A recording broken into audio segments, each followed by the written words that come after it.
The following is a presentation from the MJCast, the internet's premier podcast on all things Michael Jackson. You're listening to the MJCast, by MJ fans, for MJ fans. The idea is to innovate, or else why am I doing it? When I create my music, I feel like an instrument of nature. You let it create itself, really. I know I do. And I love to entertain. That's one of my favorite things. I love my fans. Just simply Michael Jackson. Welcome to the MJCast, your source of news and discussion on the King of Pop. Hello, I'm Charles Thomson. Welcome to episode 58 of the MJCast, the 2017 Vindication Day special. A few months ago, my friend Ryan Michaels invited me to appear on his podcast, Reason Bound. His show focuses on what people believe, why they believe it, and being able to recognize good and bad arguments. In episode 7 of Reason Bound, I joined Ryan to discuss the importance of preserving the presumption of innocence. Afterwards, he had an idea, to invite me back for a second recording where together we'd take an in-depth look at the child abuse allegations leveled at Michael Jackson throughout the latter half of his career. We'd begin with the Geordie Chandler case in 1993 and run all the way through to the conclusion of his 2005 trial. The show was slated to air on June 13th, the anniversary of Michael Jackson's acquittal. My buddies at the MJCast were given a sneak preview, and they loved the show so much that they decided they wanted to air it as well. So as a simulcast today, the MJCast is presenting Reason Bound Episode 10, titled Pirates in Neverland, The Michael Jackson Allegations. The MJCast team hopes that you enjoy the show, and we encourage you to head over to iTunes and check out some more of the Reason Bound podcast. Thank you for listening. You're listening to the Reason Bound podcast, where it's not what you believe, but why that matters. Now, here's your host, Ryan Michaels.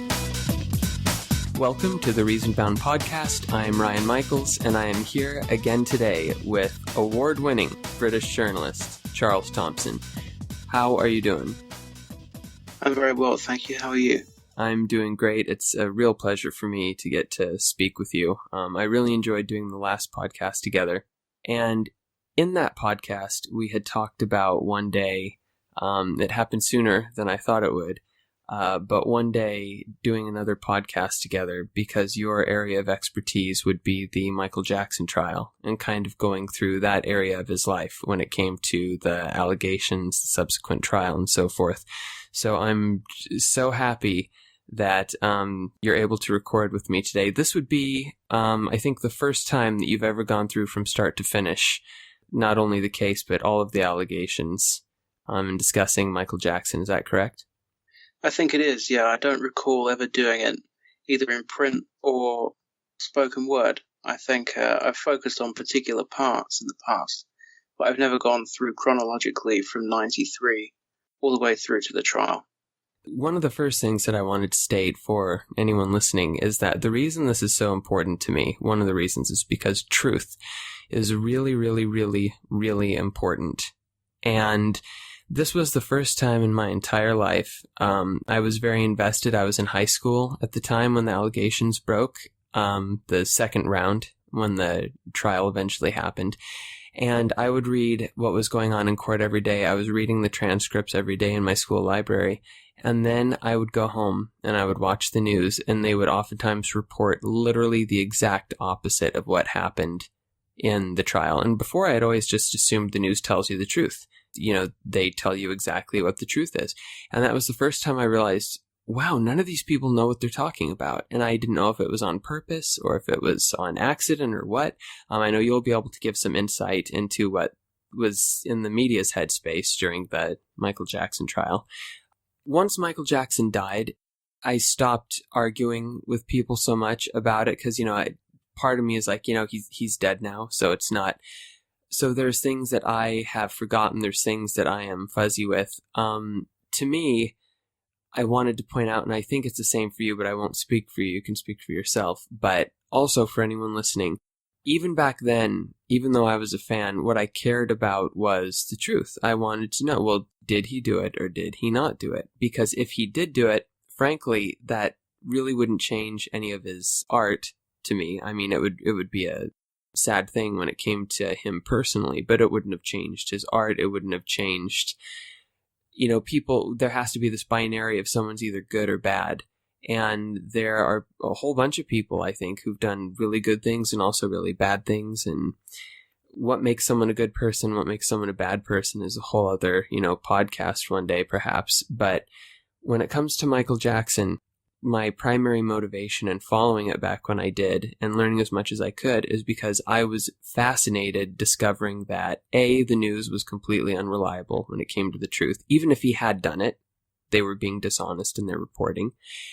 And B, a lot of the reasons that people would give for why they believed he did it did not make any sense. So again, even if you thought he did it, listening to people's reasons for why he must have done it and their commentary about the trial and the case, you could not connect those dots to, well, therefore he's guilty. Well, he's a freak. He's weird. He looks weird. He went too far with plastic surgery. He has a Ferris wheel. Therefore he's guilty. I mean, I heard really, really, really bizarre arguments.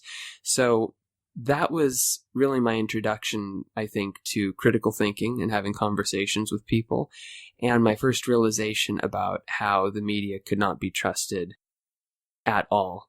And I guess it's a case-by-case basis. In some cases, you can trust what they report, but in the Jackson case, I can't think of another case, Charlie, tell me if you can, where the totality of the media was so completely biased and dishonest in their coverage. Yeah, I can't personally think of another case which would be comparable. I was doing the same thing you were doing at the time. The transcripts were coming out on like a 1-day delay, something like that, because they were being prepared by the court reporter, and I think either a collective of fans or somebody like that was paying for them on a daily basis and publishing them online. And I remember during the trial just reading the transcripts and being absolutely horrified because I could see what was going on in the courtroom did not resemble what was being reported on the TV and in the papers. And it was just utterly shocking to me. I mean, Michael had been speaking for years, of course, about burn all tabloids, you can't believe what you read in the papers and that sort of thing. But to see it happening in real time was really quite frightening. The scale of the manipulation, the way they would seize on one thing that had been said in the courtroom and make that the story when there were 6 hours of testimony that day and the rest of it contradicted that point, or when the bit that they'd seized on would later be disproved and discredited, but they wouldn't tell you. They'd just tell you the bit that sounded the worst.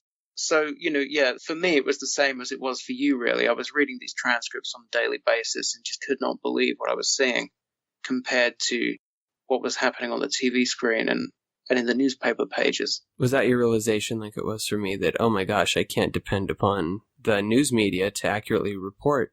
I'd always assumed before that what they said was the truth, because that's kind of what you grow up believing.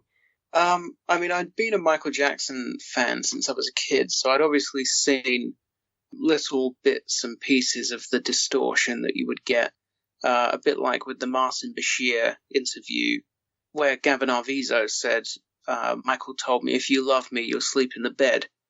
And then Michael slept on the floor. And then the next day, all the newspapers are saying, Jacko shares bed with kid. Right. Michael told me, if you love me, you'll sleep in my bed. And they totally leave out the bit about him sleeping on the floor. So you'd seen it to that extent. That's a good part, too, for us to make ourselves clear. At least I want to make myself clear as to where I'm coming from on this, too.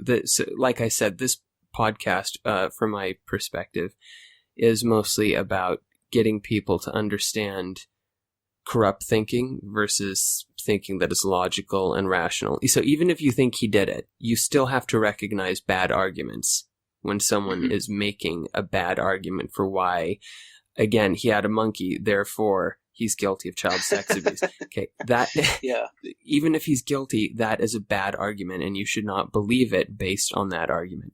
So when I was younger, I used to defend Michael Jackson when it came to that aspect of his life. Because I'd be like, well, so what? Because I was a teenager myself. I was a young teenager, and I thought, well, if I was at Neverland, sure, I'd sleep in bed with Michael Jackson. I understood it was a big bed, and I was thinking, yeah, what's the big deal? I would just sleep in bed with him. Like, who cares? Like, but in my mind, it wasn't, it wasn't an innocent thing in my mind. It was, well, we'd just be going to sleep on the same bed.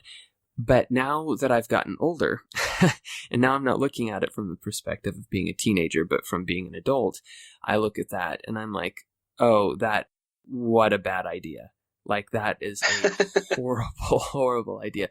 Like, I can't imagine, both of my best friends have kids, and I can't imagine having, one of my best friends has daughters, my other best friend has a son, and I can't imagine just like one day saying, hey, why don't and these are my best friends saying, hey, why don't your kids come over and play? And then at the end of it, we're all just, we're just going to cuddle in bed together. We're just going to go to sleep in the same bed. I mean, I can't imagine, it makes you wonder what was going on in his head. And like I had mentioned before, last time we did a podcast, it wasn't difficult for me to understand why people thought he did it, because it's a hard ththing to relate to. It's like, why would you as a grown adult feel the need or think it's a good idea to sleep in bed with kids? Because it looks bad. It looks really, really bad.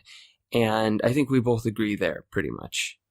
Well, yeah, I'm not here, and I will never be anywhere to defend the idea, the principle of sleeping in a bed with somebody else's kids, because it's clearly a very irrational, stupid thing to do for very plentiful reasons, but the point is, and I think that's where a lot of Michael Jackson supporters fall down, is that their arguments are just as irrational as the detractors.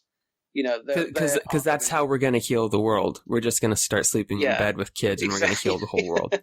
They'll go, he grew up in one house with 9 kids with 1 bedroom, blah, blah, blah. Yeah, but by the time this happened, he lived in a mansion. Yeah, Neverland was a small country. Yeah, it's like, there is no defense. Particularly, you could maybe excuse it as naivety and having never really lived in the real world the first time around, maybe. But to go and do it again after 93 was insane. There's no word for it other than totally and utterly insane. But it is not a criminal offense to sleep in a bed with somebody else's kid. It may be a really stupid thing to do. It may be a questionable thing to do. You can see why it would raise eyebrows and why people would be alarmed by it. But nonetheless, it is not a criminal act. And it is not the criminal act with which he was charged. And when somebody goes into court on a criminal charge, the evidence must be there to prove that charge for them to be convicted. And the evidence was not there. The evidence was not there to suggest that he was sleeping in a bed with kids, ergo he was molesting them. So Michael's fans' reaction when people criticize him is that they immediately start trying to defend sleeping in a bed with kids. They're going down the wrong path. There's no point trying to defend that because it is indefensible. People will talk about there being a double standard where, well, if it was anyone else, you would think that they were having sex with kids. And to that I would say, if it was anyone else, in terms of what? Because not necessarily.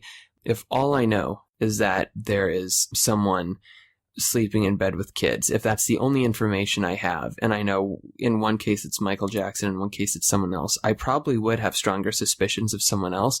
But that's because the context of Michael Jackson's life, it's not difficult for me to believe that he was so far outside the realm of reality that he didn't, I think he had issues, clearly, and I don't think that he understood. I think he wanted to see himself as a kid so bad, and I think he truly was miserable at times if he wasn't around kids, and I think that his judgment was so poor. I mean, whether it was dangling his baby over the balcony or what, that people talk about there being a double standard. Well, sometimes there's a double standard because there's two things. I mean, who can you really compare someone else to Michael Jackson? Can you compare someone else's mindset to his? I mean, some people sleep in bed with children because they have a sexual interest in those kids. Some people sleep in bed with children because it's their own kids, it's their whatever. Some people, or one person, slept in bed with kids for reasons that we're still trying to figure out, but that there are no signs and no evidence that anything sexual was happening at the same time. Any thoughts on that? Because that's always been my take when it comes to the double standard suggestion.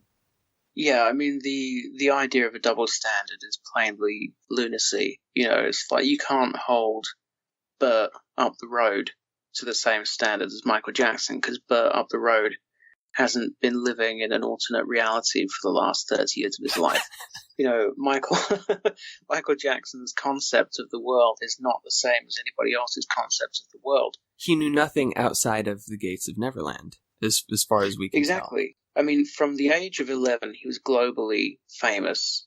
He was unable to relate to other kids apart from his brothers, who didn't always treat him the way he wanted them to. They were a bit older than him. In most cases, they were interested in other stuff.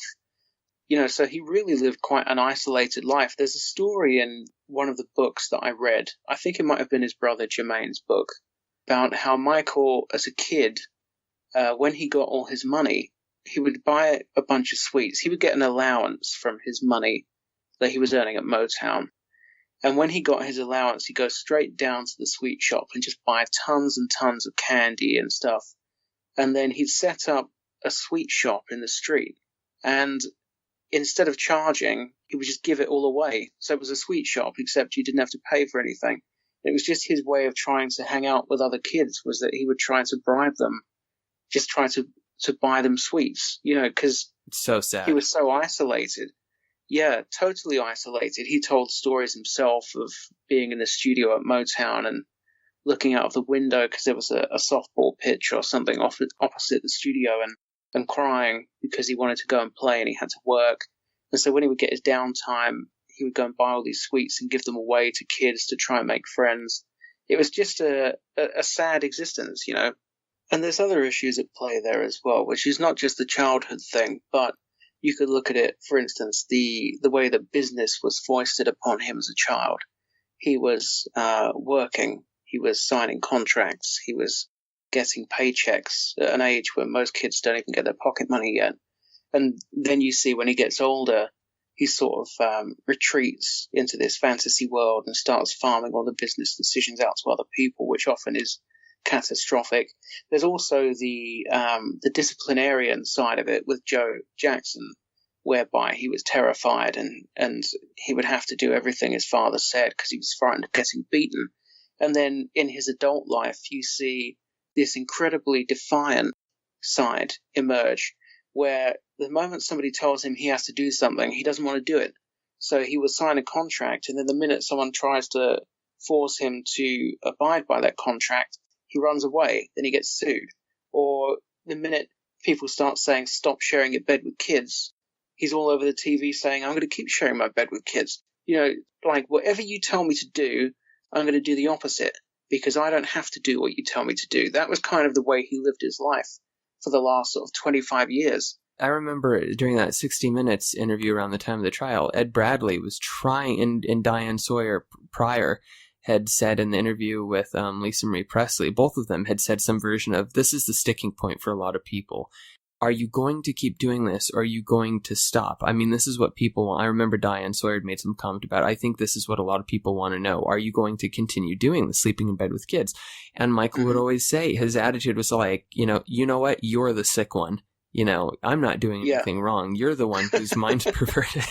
And he was extremely defiant in that way. He's like, we're cuddling, we're having cookies. What's the matter with you? You're just bitter. Like, you don't know what it's like to experience true love and true joy. Well, Michael unfortunately experienced what it was like when he let pirates into Neverland. Mm. Could you go back now and give me your earliest memories of him, what you thought of him when the allegations broke? How much did you understand of that at your young age? Because you're a couple years younger than even I am. Well, growing up, I really had no interest in pop culture. I know that sounds weird, but I was one of the only kids in my friendship circle who didn't have like satellite TV or cable TV. Mm. I was one of the last kids I knew to get internet in the house. So I kind of didn't really have much exposure to music and pop culture as a kid. And I remember what happened was I went to my friend's house for dinner once after school, and he put a VCR in the player, the tape player, and it was a compilation that he'd recorded from TV or something of Michael Jackson music videos from a music channel. And it was like a light bulb going on. I mean, I really had no exposure to, I was aware of pop music at the time and whatever, but I really was not interested in it. There was a weekly show in the UK called Top of the Pops, which was a half-hour music show where they would play the top 10 or whatever. But other than that, I really had no exposure. What year is this about? This would be about 1995. I would be about 7 years old. Okay. And anyway, he puts this tape in, and it's a compilation of Michael Jackson music videos. So I'm watching the Bad video, The Way You Make Me Feel, Thriller, Smooth Criminal, Remember the Time. And I just remember being absolutely like transfixed by it. I'd never seen anything like it. And as a kid, you're into like superheroes. I used to love films. I used to love Superman and Teenage Mutant Ninja Turtles, whatever they're called, and all that stuff. And Michael Jackson was like a musical superhero in a way, because you're watching these videos one after the other, and in one of them he's turning into a werewolf, and in another one he's a gangster, and in another one he disappears into a pile of sand and then comes back as an Egyptian. And it was just this incredible. In one of them he turns into a panther. And even his incredible. Even his natural powers, Superman has ice breath and can fly. I mean, the way Michael Jackson moved, the illusionary dancing and everything. I mean, we had no other context for that. It was only, there was no So You Think You Can Dance and blah, blah, blah. It was the only person that could move like Michael Jackson at that time that any of us knew about was Michael Jackson. So that's a great analogy that you made. And to be honest, there is nobody who can dance like Michael Jackson. I say that today. Still, no, there's not. You can watch impersonator after impersonator, whether they be professional Michael Jackson impersonators or sort of Michael Jackson impersonators in denial, like Justin Timberlake. But none of them can. That's an argument we'll have another time. Yeah, none of them can remotely compare. I mean, the way he moved was phenomenal. I remember that day when he put the videos on, they played the Way You Make Me Feel video, and there's a moment in that video where he's standing still, and then it looks like he just looks like he's floating, and his feet sort of start moving around, and the rest of his body is just staying still. It was like a magic trick. And I know exactly what you're talking about. Yeah, that was my first exposure to Michael Jackson, really. And I didn't start learning anything about him beyond the music until I was a teenager. We got internet in the house for the first time in about 2001, and started reading about him online, and also started checking books out of the library, that sort of thing. And so then as a young teenager was when I started learning about the 93 allegations and all that kind of stuff. Growing up, I just kind of assumed, because again, naivety, you just kind of assume, just like I assumed that, the media wouldn't lie to me. You just assume that certain authority figures in your own family aren't going to lie to you, and you just assume they know what they're talking about. Turns out, boy, was that wrong in about every way imaginable.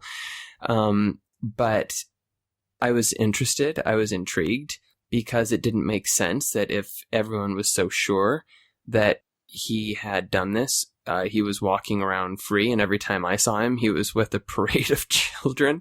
So I was kind of going, what exactly is going on here? So do you want to kind of tell us how, in Michael Jackson's life, what happened in 1993 came to be? He was on tour, I believe, and his tour bus broke down. Is that correct? I think it was his car. I think his car broke down. It was before he went on tour. It was 1992. So it was a year after the Dangerous album had come out, give or take. And it was shortly before the tour was about to go ahead, I think. It was May 92. His car breaks down close to a business which is called Rent-A-Wreck, which is a car hire business. And so they go over to the car hire business nearby, and they say, look, Michael Jackson's car has broken down. Can you do us a massive favor? We need to hire a car right now. And the business is owned by a man called Dave Schwartz. And Dave Schwartz is married to a lady called June Chandler, who's the mother of a boy called Geordie Chandler. And Geordie Chandler is a huge Michael Jackson fan. How So old is Schwartz- Geordie at this point? He's about 11, I think. So Schwartz gets on the phone and says, "Get Geordie down here right now. Michael Jackson is sitting in my store." And they bring Geordie down, and two of them have a conversation. And Michael says, "Thanks a million, you've done me a big favor." And he gives Geordie and the family his phone number and says, "Why don't you call me? You could maybe come to Neverland sometime." Something to that effect.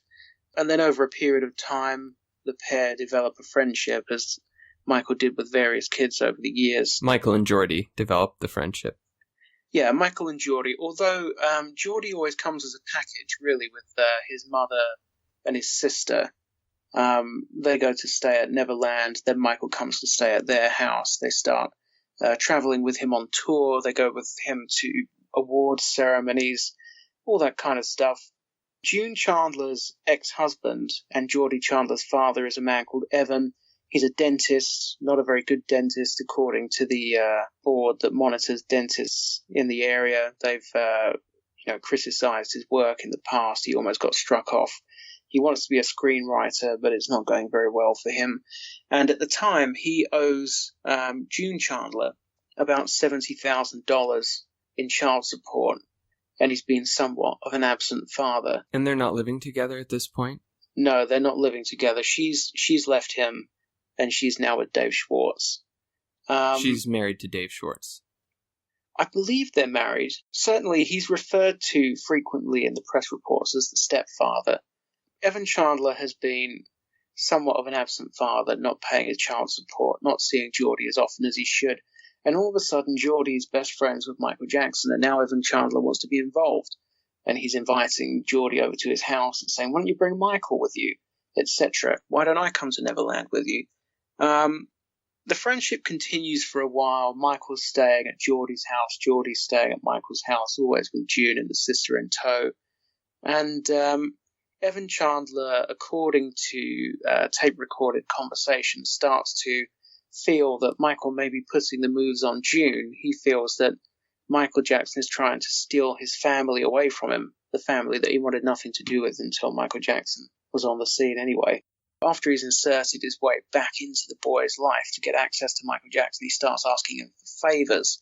"Why don't you build a wing on the side of my house so you can come and stay with us more often? Could you get me a script writing deal?" etc. Now, the wing, just to be clear, the wing on the side of Evan's house where Evan was staying since he was not living with Geordie. Okay. Yeah, he wants Michael to build a wing on the side of his house so that Michael can come stay more often, which is just so bizarre. This is something I want to ask you about because my memory is a bit foggy on this, but I read J. Randy Taraborelli's book, The Magic, the Madness, the Whole Story. Mm-hmm. At one point, before the wing was suggested, if I'm remembering this correctly, Evan is quoted in the book as having a conversation with Michael where he says something to the effect of, "Are you fucking my kid?" Because he seems to be under the impression that there might be some kind of relationship going on. And then, again, according to the book, which I think might have been taken from JRT's conversation with only Evan, I'm not sure where he got this side of the story from, but Michael gave kind of like an embarrassed like laugh or reaction or no, of course not, or something like that. And then Evan seems totally uninterested, kind of whether or not it's happening, and he suggests at that point that, well, why don't you build a wing onto the house? And it seems like Evan has been under the impression that Michael and Geordie are likely having some kind of relationship, but he doesn't seem to care, is the idea that I got from reading JRT's book. Can you speak to any of that, or? Yeah, so J. Randy Taraborelli sat down with Evan for a long interview around the time of the allegations, sort of around the time of the settlement, I suppose. And so all that stuff in the book comes only from Evan, and it comes after Evan has brought the allegations against Michael. Evan is not a reliable witness. We know this because he's caught in various lies and odd scenarios throughout the whole process. So according to Evan, he has a conversation with Michael where he says, "Are you fucking my son?" But we only have Evan's word for that.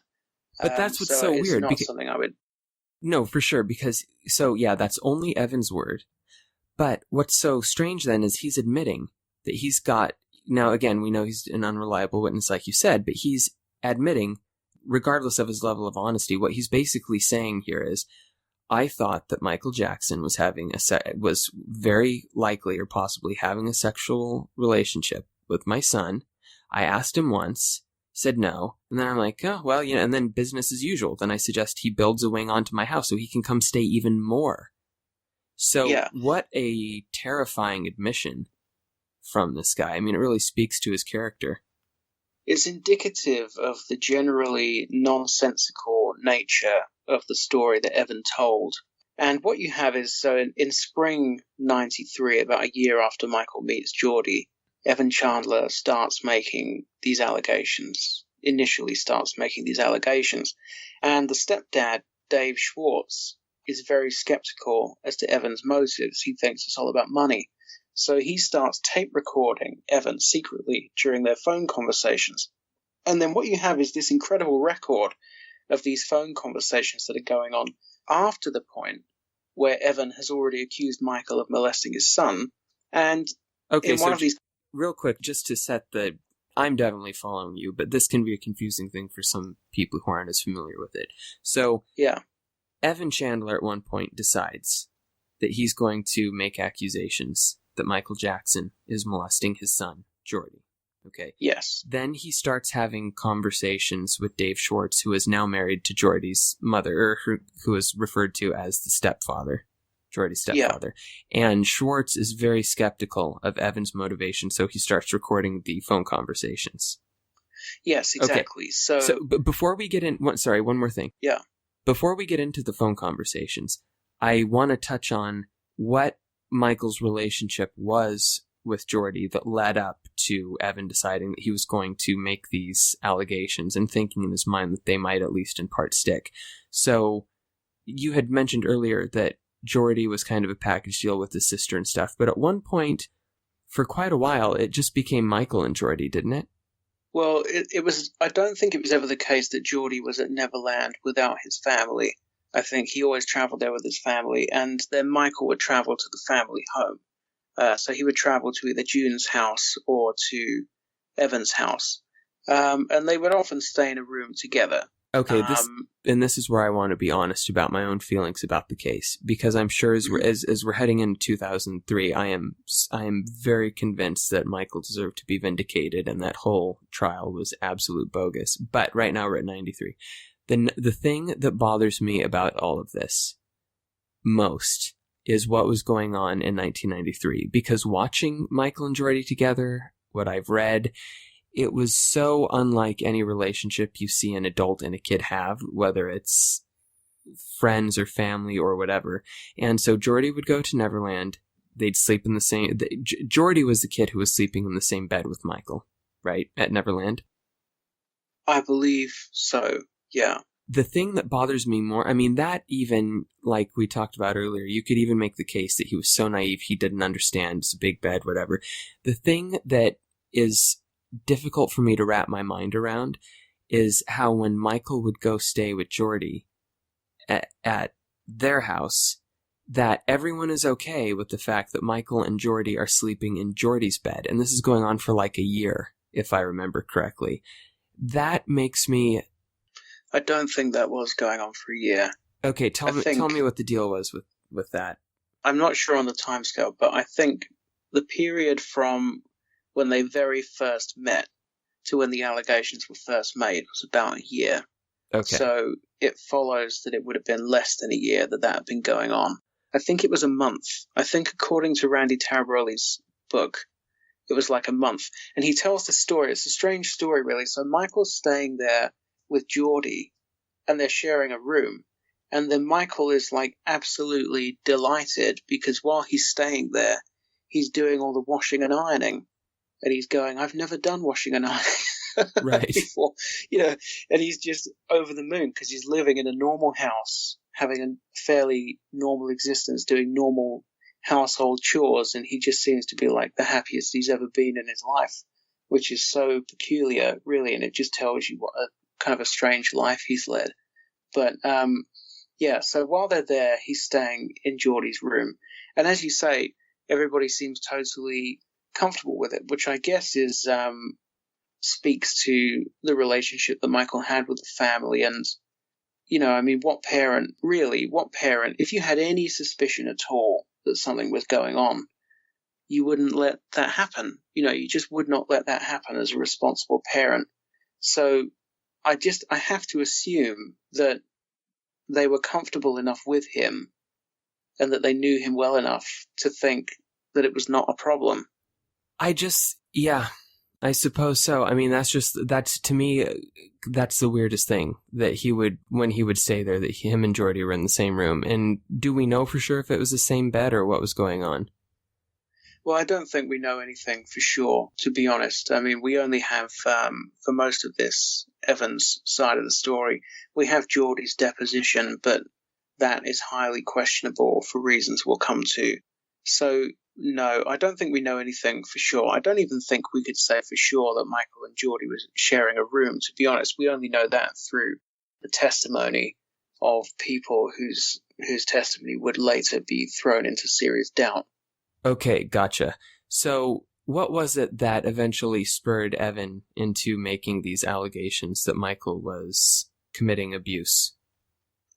Well, we get an indication from these tape-recorded conversations.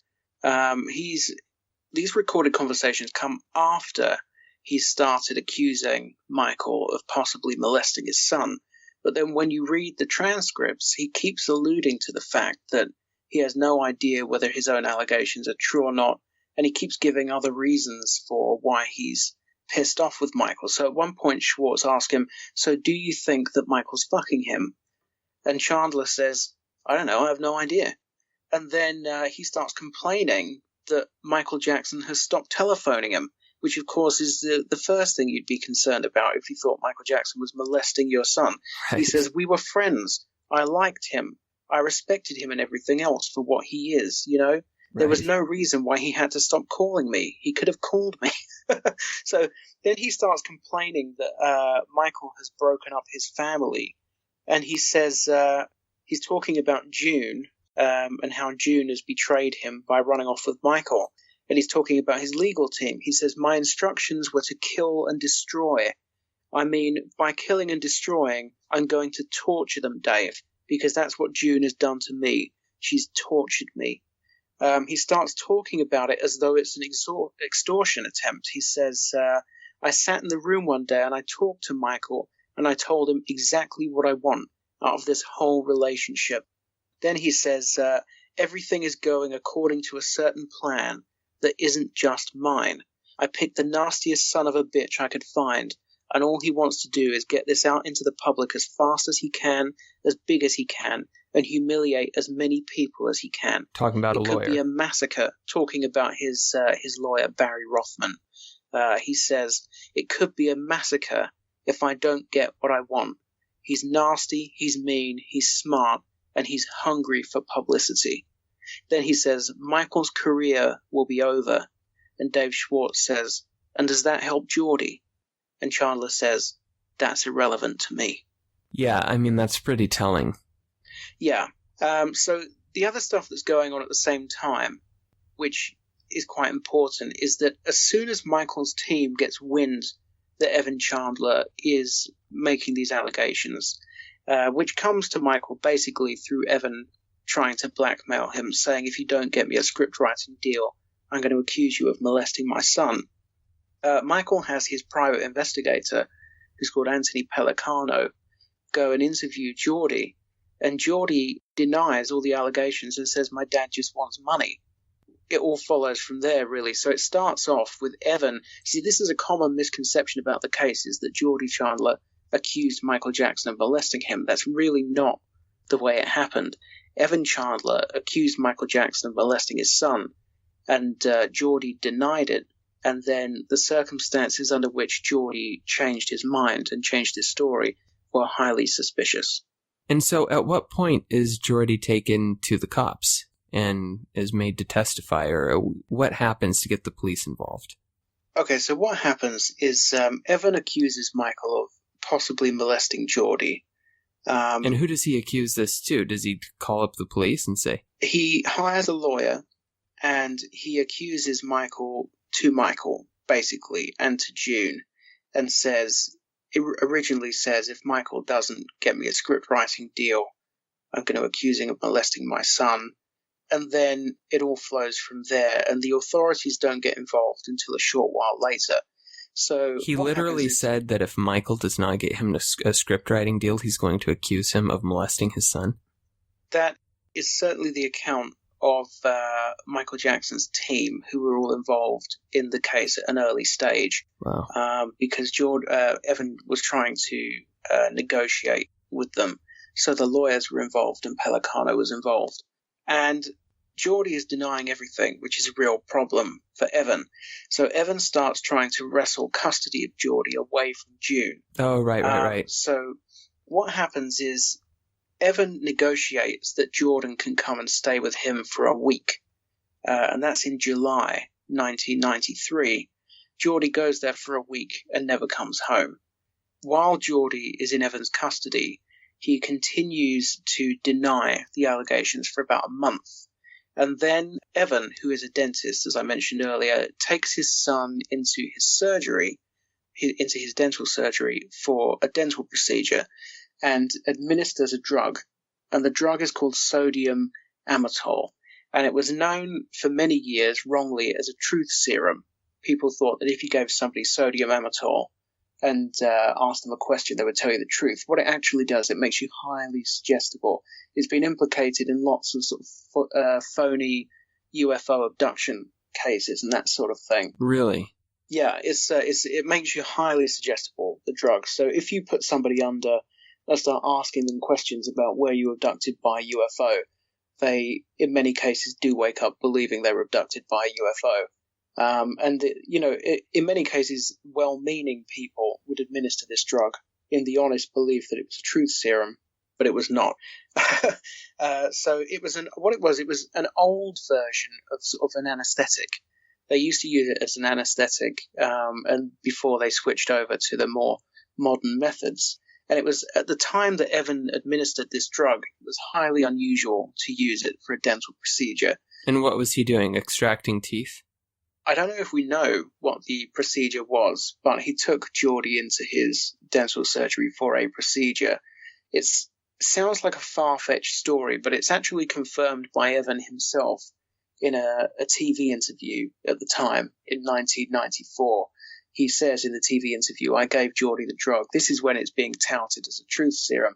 He says, I gave Geordie the drug, and then he just told me everything. And it was also confirmed by the anaesthetist who was present, who was then asked to leave the room after the substance had been applied. So Geordie goes into the room denying that he's been molested, and he comes out of the room now saying that he has been molested.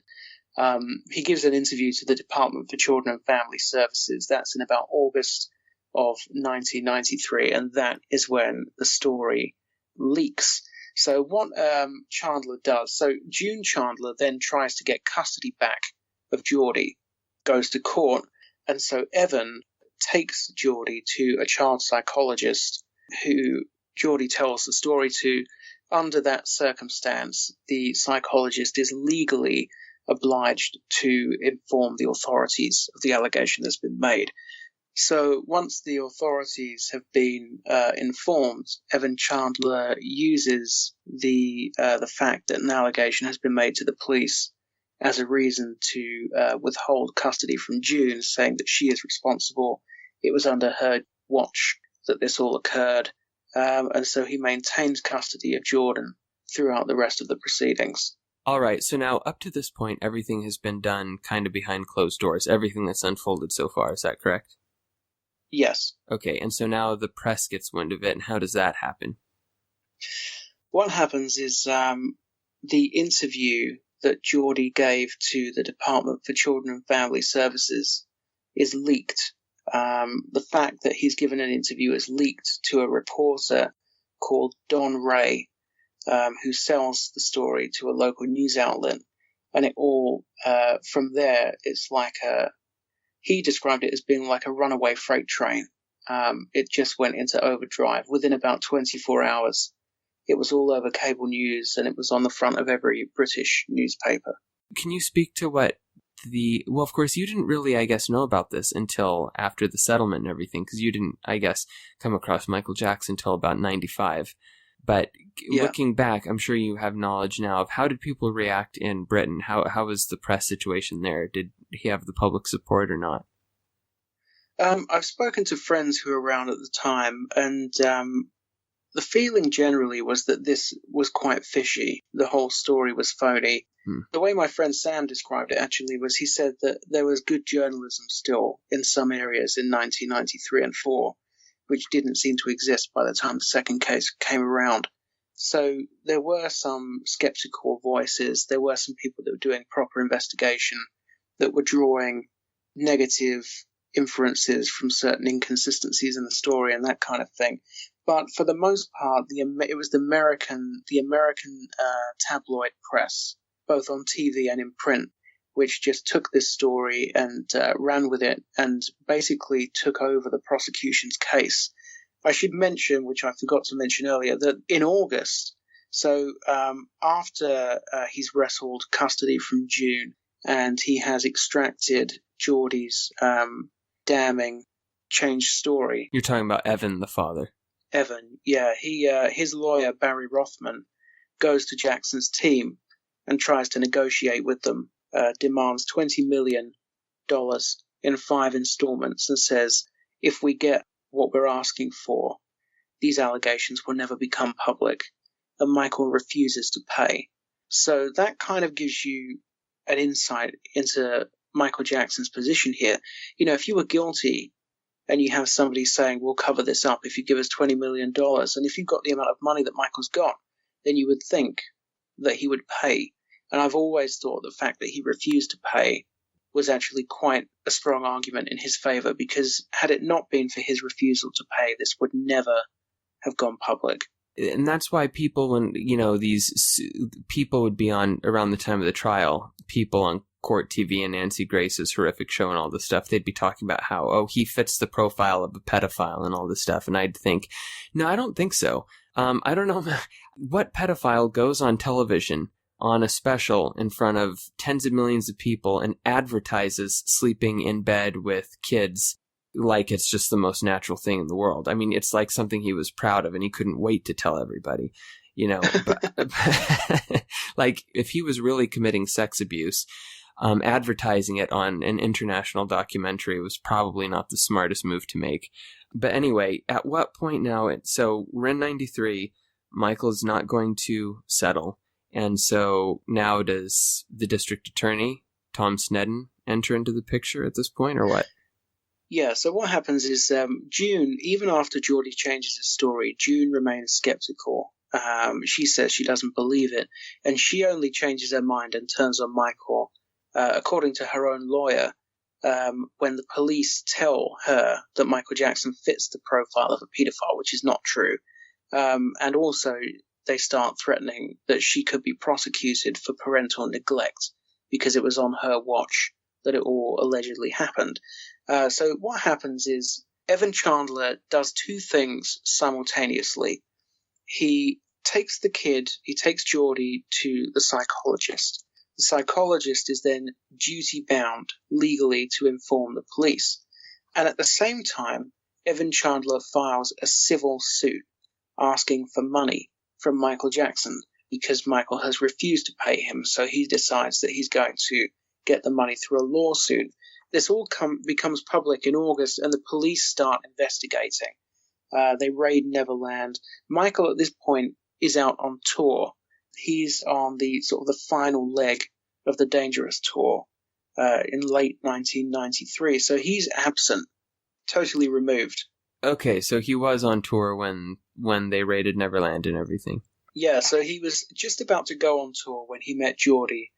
Then later that year, he went on tour, and the Dangerous tour happened in 2 legs, one leg in 92, one in 93.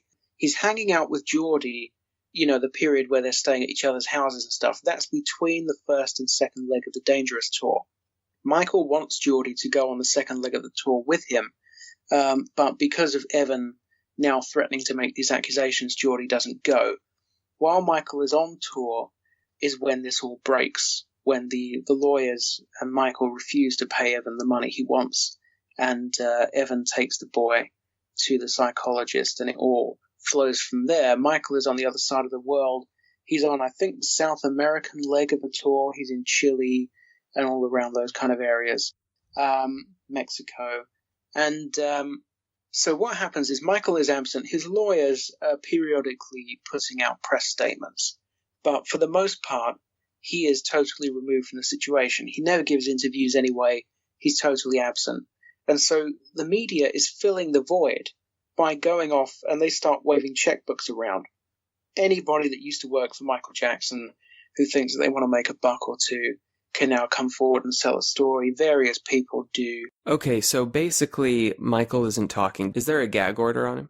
There's no gag order because there's no trial. So what happens is the prosecutor tries to collect evidence that Michael has committed a crime. So they raid Neverland. Eventually, when Michael returns from his tour, they serve a warrant on him, which is a search warrant which allows them to view and photograph his naked body, including his genitals. And why did they do that?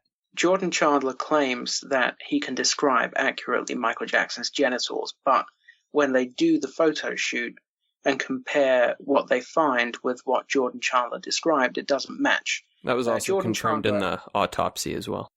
Yes, and Geordie is Jewish. It's important to keep in mind at this point, and so is Evan, and Evan's real name is Evan Charmatz. He changed it to Chandler at a later date. So he describes Michael Jackson as being circumcised, which is perhaps natural for a child who has only ever seen circumcised penises. But when they search Michael Jackson's body, they discover that he is not circumcised, which throws doubt on his story. So what you've got at this point, you've got a kid who's changed his story, said Michael Jackson didn't molest him, then said that he did. Then when he says that he did, it's only under the influence of a drug, and he gets the description of the genitals wrong. They find nothing from the search of Michael's home. So meanwhile, there's all this evidence that it's possibly an extortion attempt. So Tom Sneddon does something which is pretty much unprecedented. Tom Sneddon is the local district attorney for the county where Michael lives, Santa Barbara. He convenes two separate grand juries in separate locations, one locally and one in Los Angeles. And he asked them both to consider the case at the same time. And unfortunately for Sneddon, both grand juries feel that the evidence is so slight that they refuse to hand down an indictment, which is significant because there's an old saying in American legal circles that a grand jury will indict a ham sandwich. Yeah, you can indict a ham sandwich. Bada bing, bada exactly. bing. Right. Yeah, yeah. You really don't have to have much evidence at all to get an indictment from a grand jury. So the fact that two grand juries fail to indict is very significant. So the legal case in that sense stalls, but the civil suit where Evan Chandler is suing Michael is continuing quite rapidly. How is it continuing? Okay, so what happens is the case enters the legal system and then it just goes through the usual processes. So the judge who's presiding over the case starts ordering depositions. So all of the witnesses who are involved in the case have to be deposed. They have to be questioned under oath so that a version of their story is on record for use in the case.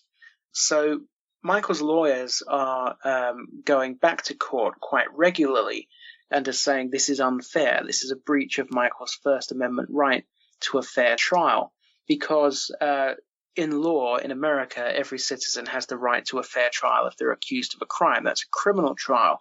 So if you hold a civil case before you hold the criminal case, what you do is you prejudice the defendant in the criminal case because the prosecutors can come and have a front row seat for the civil case. and then they can tailor their case to circumvent the evidence that you've presented in your defense. Which we would end up seeing in 2003, but we'll get to that. Exactly, yes. So just for argument's sake, if you have an alibi and you raise the alibi as a defense in the civil case, in the criminal case, they can come back and change all the dates so that your alibi is no longer valid, that sort of thing.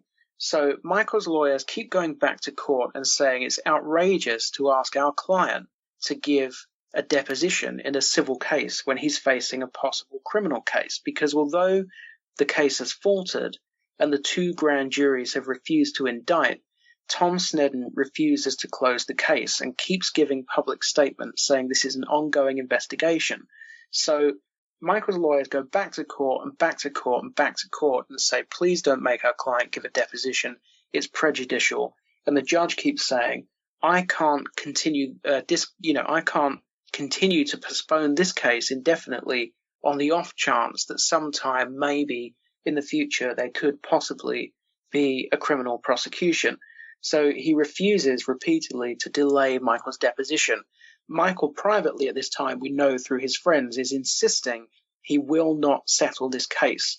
But what happens is that on the eve of Michael being forced to give his deposition, he is left with no choice but to settle the civil case, because the alternative is to prejudice the criminal case should it come about.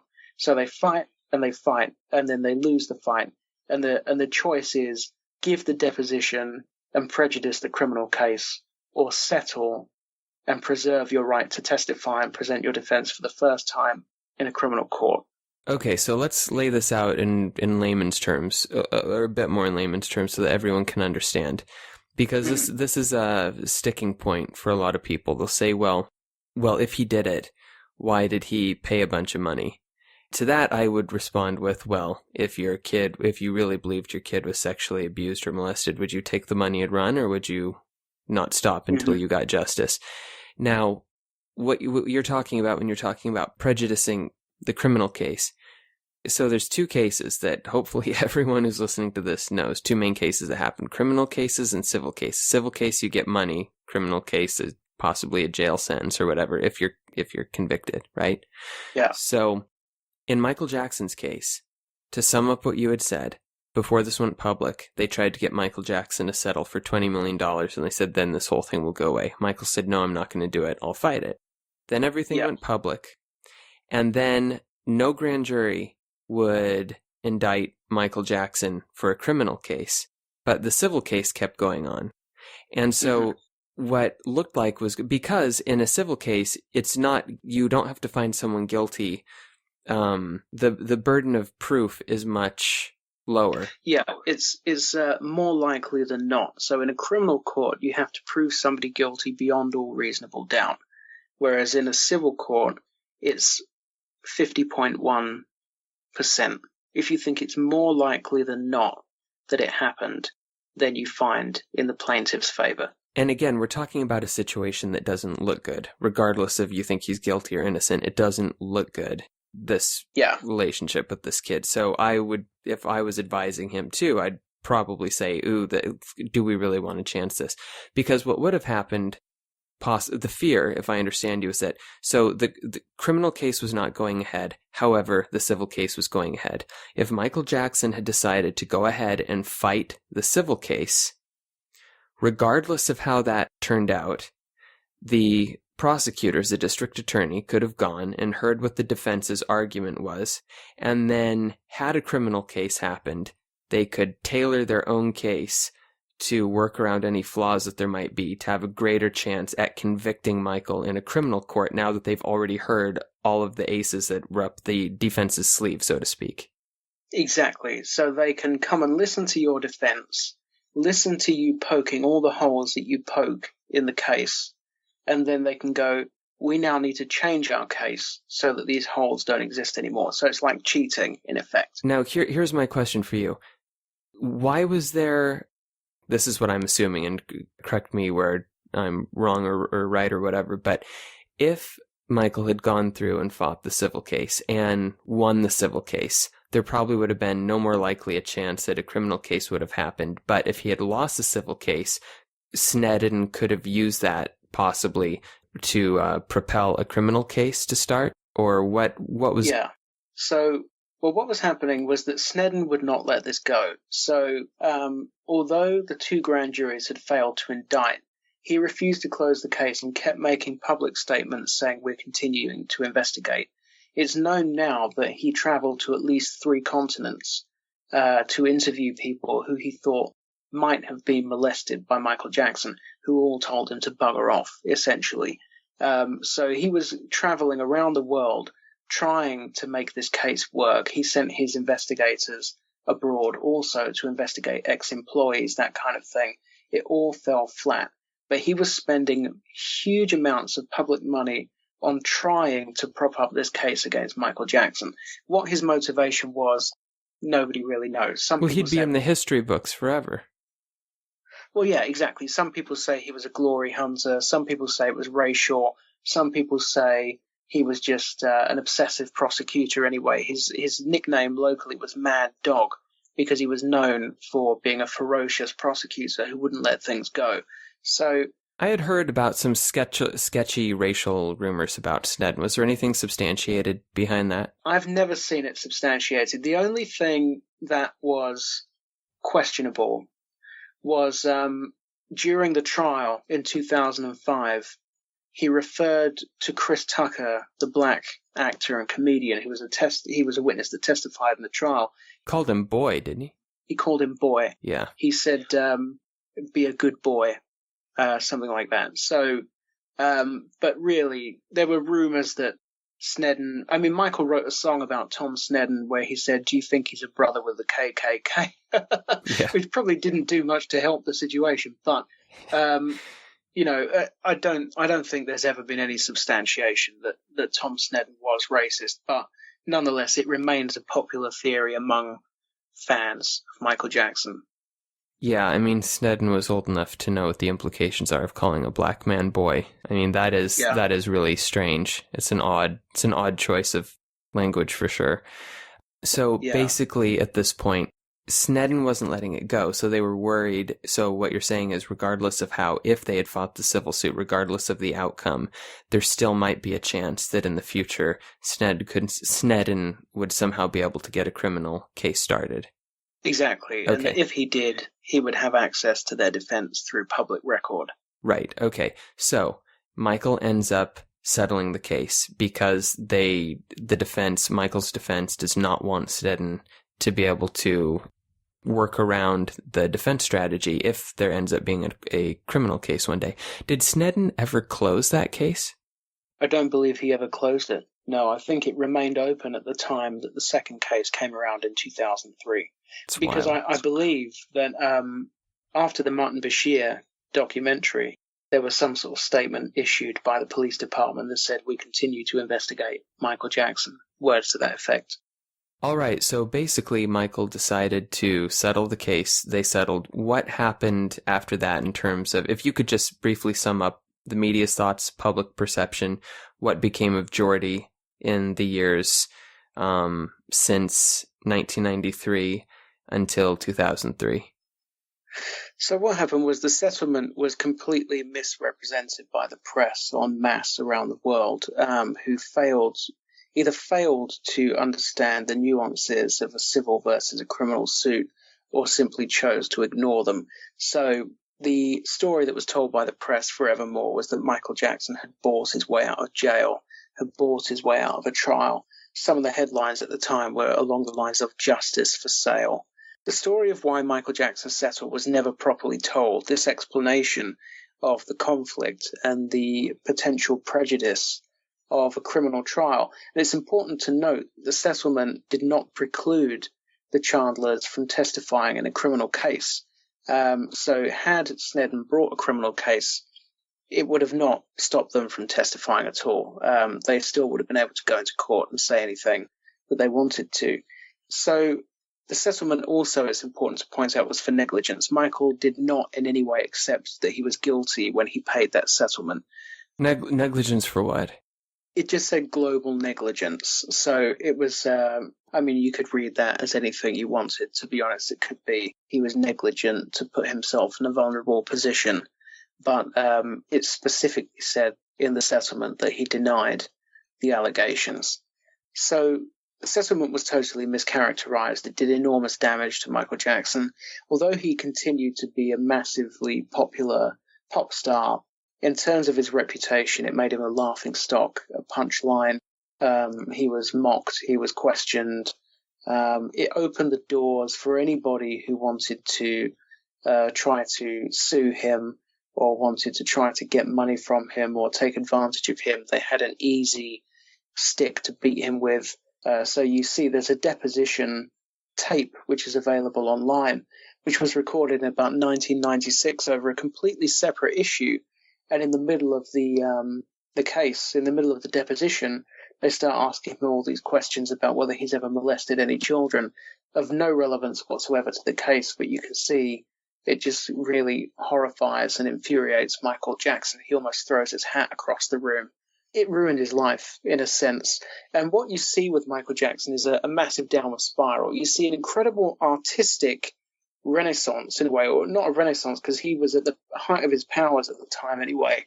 The Dangerous album, before this all happened, was on course to outsell the Bad album, which had preceded him. So you get the History album. The History album is an incredible piece of work, easily his most personal work, his least commercial work of his adult solo career. It's an incredibly expressive, interesting, lyrically, jam-packed with... it's probably, I've described it before, as the most anti-establishment album you will ever hear by a mainstream pop star. People will think listening to that's hyperbole because it's Michael Jackson, and so many people have their idea of him as some caricature they've seen on a comedy show or some half-assed tribute they've seen on an award show or something. And it's usually always, you think fun stuff, zombies, thriller, Beat It, Smooth Criminal. But the History album is really, I remember getting that album, and some of the music was so dark that it was kind of surprising. Like, I couldn't listen to Little Susie, if that does not sound at all like a Michael Jackson song, like what you would think of, And some of the stuff I remember listening to when I was a teenager and thinking, geez, man, where was his headspace at? I mean, when you listen to Too Bad, and then the video for that, again, the story written by Stephen King, kind of a sequel to Thriller. When you listen to Too Bad, every time I hear that song, I just think of him in the studio just growling those lyrics, just thinking of the DA the entire time. Just like, especially when you hear that a cappella, just all the passion in his voice as he's belting that out. But could you expand a bit on why you'd say that's the most anti-establishment album by a major pop star of all time? You will never, ever hear an album by a major pop star. I mean, it's anti-police, it's anti-military, it's anti-banker, it's anti-corporate, it's anti-lawyer, anti-insurance. He's ripping the shit out of everyone. I mean, if you look at some of the songs, like there's a song on there called Tabloid Junkie. And if you take some of the lyrics to that song and you just look at them on a piece of paper you'd think is a Public Enemy record, it's talking about institutional racism. I think the second verse is something like, in the hood, frame him if you could. Shoot to kill, then blame him if you will. But if he dies, then sympathize. Such false witnesses, damn self-righteousness. If he's black, stab him in the back. Or in the face, then lie to shame the race. I mean, the whole album is like that. It's just furious. It's the song Money, where he's talking about the military or the police, and he's talking, if now you're wearing the badge, you're called the just few, you're saluting the flag, your country trusts you. And then he goes on to talk about, but actually they'll do anything corrupt to get their hands on money. The whole album is massively anti-establishment. The way he sings on the History album, like, you can tell he's really angry. And it is a really special piece of work. And that was kind of Michael's response, I guess, to 93, because he had a gag order slapped on him, didn't he? He couldn't talk about the... With the settlement precluded him from discussing the case. And what happened, this is another window into the confusing mind of Evan Chandler, is that Michael releases the History album. Evan Chandler decides that this is a breach of the gagging order, which was part of the settlement. And so he goes to court and requests permission from a judge to release his own album called Evan's Story, where he will respond to the History album, which again, is this the kind of behavior you would expect from a father, recuperating from the molestation of his son? That's the thing, is the further and further we get into 1993 and 2003, the person who ends up looking the most sane and rational is Michael Jackson. That's the crazy thing. Yeah, that is the crazy. I mean, and some of the things he did are totally irrational. For instance, after 93, to keep letting kids in his house, batshit crazy, totally crazy. But, in terms of what's going on around him, like you've got the father of this kid he's claiming his kid's been molested, and his priority is to go to court and say he wants to release an album. It's just insane. And what happened to Geordie in the interim from 93 to 2003? That's interesting. That is extremely interesting.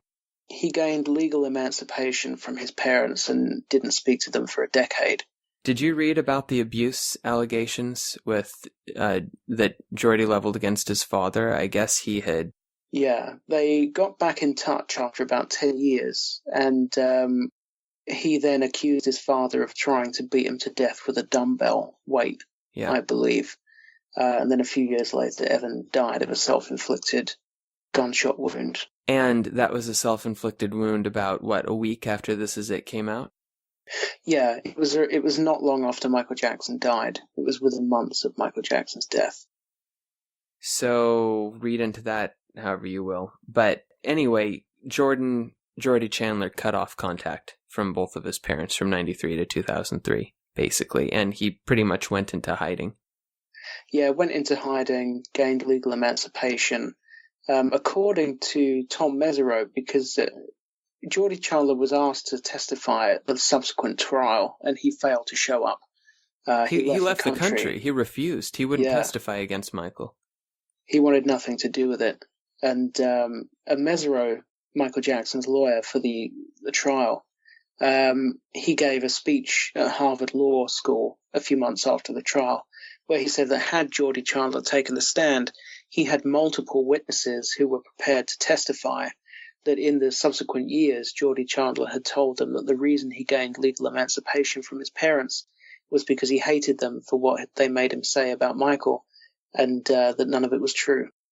This is one of the saddest stories that you could imagine, in a lot of ways. And so then, in the years in between, Michael keeps himself busy by releasing the History album, which is his way of talking about it without actually violating the gag order. There's a few notable things that happen, such as marrying Lisa Marie Presley and Debbie Rowe and having children of his own.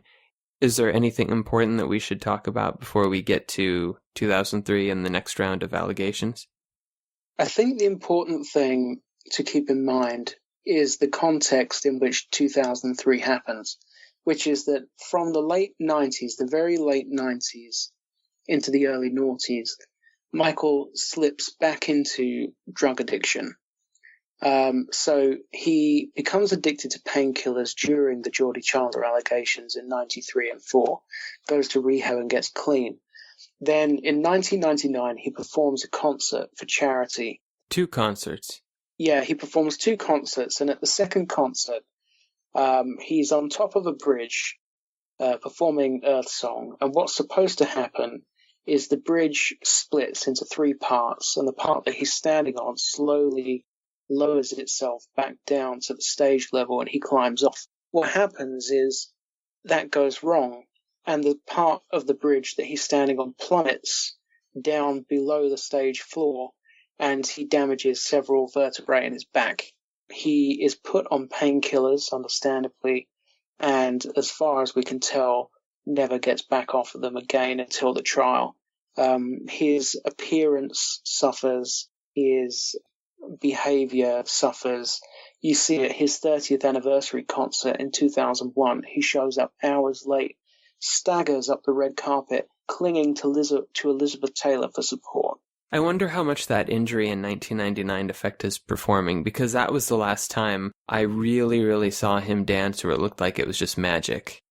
Yeah, that's the last time he looked like he was performing effortlessly and at a standard which was comparable to his best. Come 2001, he does these two 30th anniversary shows. The first one, he shows up with Elizabeth Taylor 3 or 4 hours late. Elizabeth Taylor is an old lady at this point, walking up the red carpet, with a man in his early 40s. He is clinging to her for support. His flies are undone on his trousers. His face is sort of hanging open. His mouth is hanging open. His eyes are glassy and wide. Something had gone terribly wrong with his plastic surgery, and he gives interviews on the red carpet, and he's slurring visibly, and he looks medicated. He goes on stage, barely manages the concert, spends most of the concert bent double.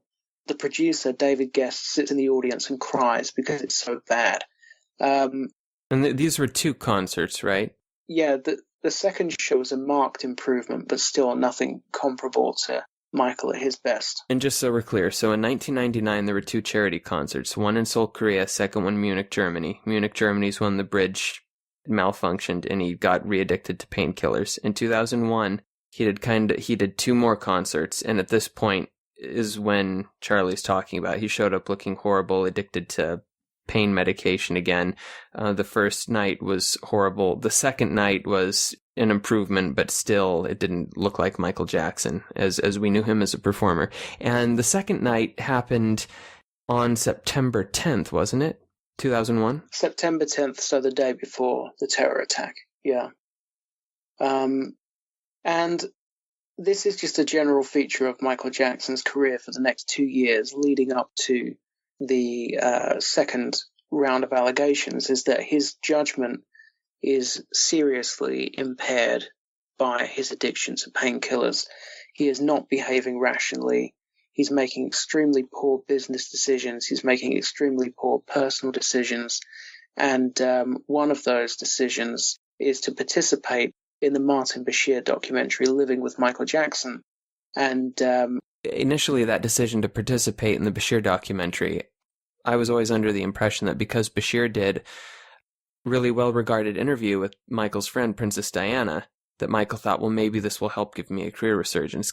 Yeah, so what happens is there are 3 British documentary makers who are all vying for a chance to make a documentary about Michael Jackson. One of them is Sir David Frost, who's famous for the Nixon interview, where he says, if the president does it, it's not illegal. One of them is Louis Theroux, who's now globally famous because of his Scientology documentary. And one of them is Martin Bashir, who is known in the UK for being a panorama reporter for BBC, who famously did the Princess Diana interview, where she spoke about how there were 3 people in her marriage to Prince Charles.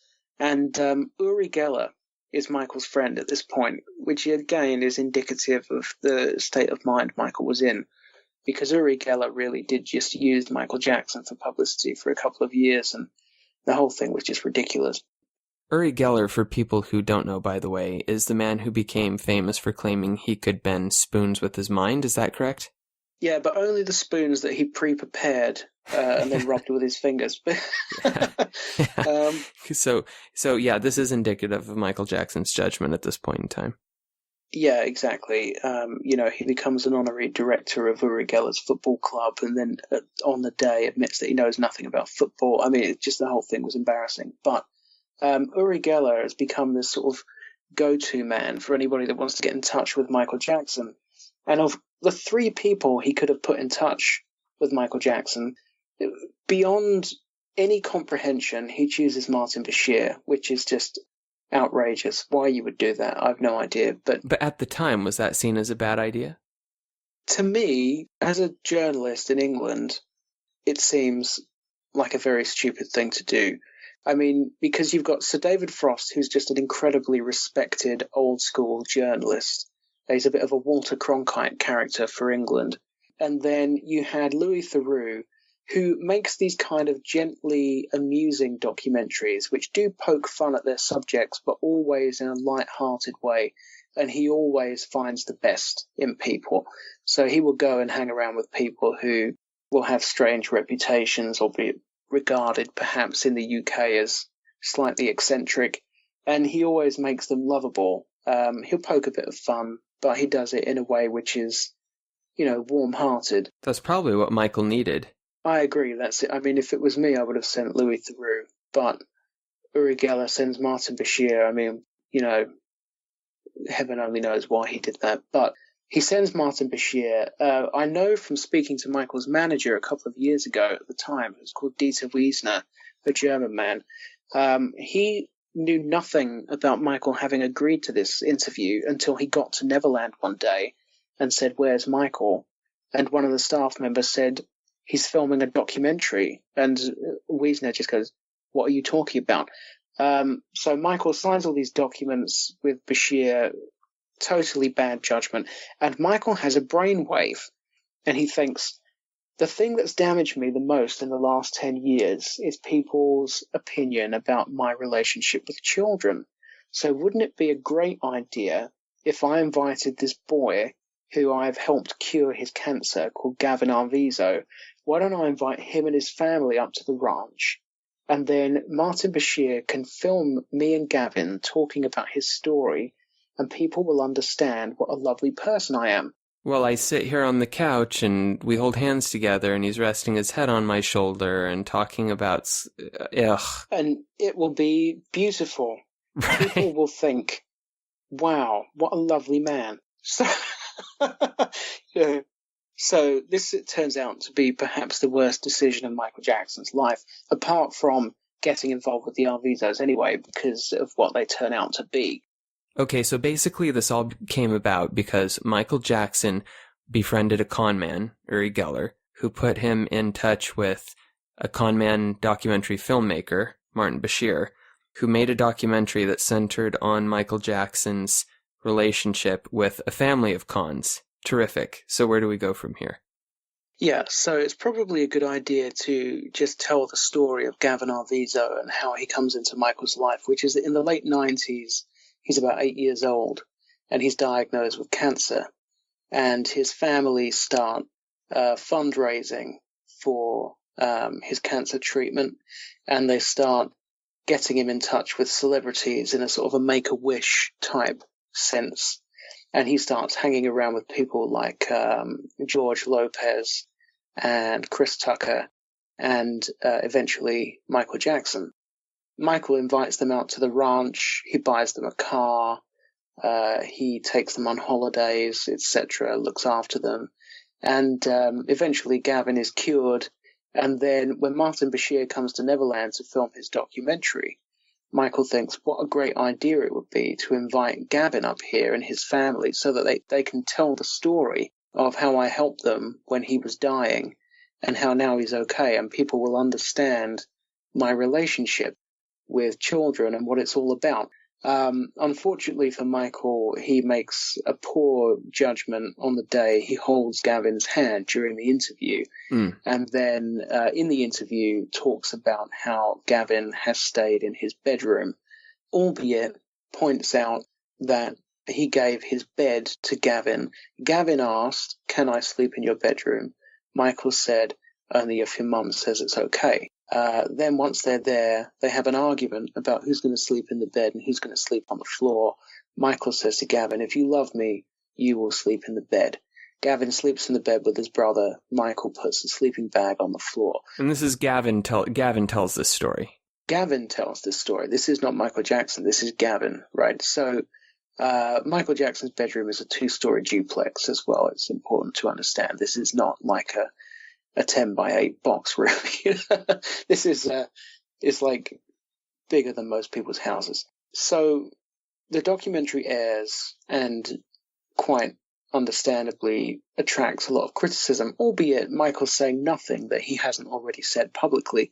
In the 95 Diane Sawyer interview, he said, "I will continue to sleep in a room with children." He goes on TV with Bashir and says, "I still sleep in a room with children," and it causes a furore. The headlines are misleading. "If you love me, you'll sleep in my bed." They omit the fact that Jackson slept on the floor, etc. This creates a new buzz around Tom Sneddon. People start going to Tom Sneddon and saying, "Are you going to investigate somebody makes a report to the Department of Children and Family Services. It might have been Gloria Allred. I was just going to say, I think that was Gloria Allred. Yeah, that sounds familiar to me, but I'm not 100% sure. The Department for Children and Family Services interview the family, and they interview Michael Jackson and conclude that there's nothing going on. Nothing is awry. But a few months later, a few months after it aired, about 6 months after it aired, maybe a little more, suddenly news breaks that Neverland has been raided by Tom Sneddon and 70 sheriffs. Once again, Michael isn't there when it happens. Michael is not there. Michael is in Las Vegas filming a music video for the One More Chance single. He was trying to extract himself from his contract with Sony, who he believed had attempted to defraud him out of his publishing catalog. So he believed at the time that he owed them one single, and he was in Las Vegas shooting the video, literally in the middle of shooting the video for the single that would free him from his deal with Sony, when word reaches him that Neverland has been raided in his absence. And so his reaction, we now know, was what? I spoke to Dieter Wiesner, the manager at the time. I wrote a whole article about the One More Chance video and what happened there. I remember reading it. Also fantastic writing. What's the title of that, and where can people find that on your website? Oh, what is it called? I think it's called something to the effect of How Michael Jackson's Movie Dream Turned into a Nightmare. Something to that effect. And Dieter tells in the interview how initially Michael was just horrified and sort of stoic and crying, and then when it emerges that the accusers are the Arvizo family, he becomes enraged and he says, "We're fighting this," and he says, "I want this kid in public and I want him to look me in the eye and tell me that I did this." Ultimately, that is what happened in 2005, because Tom Sneddon on this occasion successfully arrests and charges Michael Jackson, and it proceeds to a trial just over a year later. There's so much that blew up here. Where do we go from this point? I mean, first of all, I remember when the allegations broke, the first thing I thought at the time, and again, as someone who was a fan of him, I thought, well, let's wait and see. Let's see what the evidence shows. I mean, I don't know. As soon as I found out it was Gavin Arvizo, I thought, there's no way he did this. There's no way, especially when I saw the timeline, I thought, okay, so Michael Jackson goes on an international documentary in front of tens of millions, and he takes all this heat for holding hands with this kid and for talking about how this kid sleeps in his bed and blah, blah, blah, blah, blah. And then what happens is Michael decides that after this airs and Gloria Allred has gone and tried to get Children's Services to investigate him, then he decides to start committing sexual assault. I found that really hard to believe. Yeah, the timeline was totally nonsensical, but the accusers and the prosecutor were backed into a corner.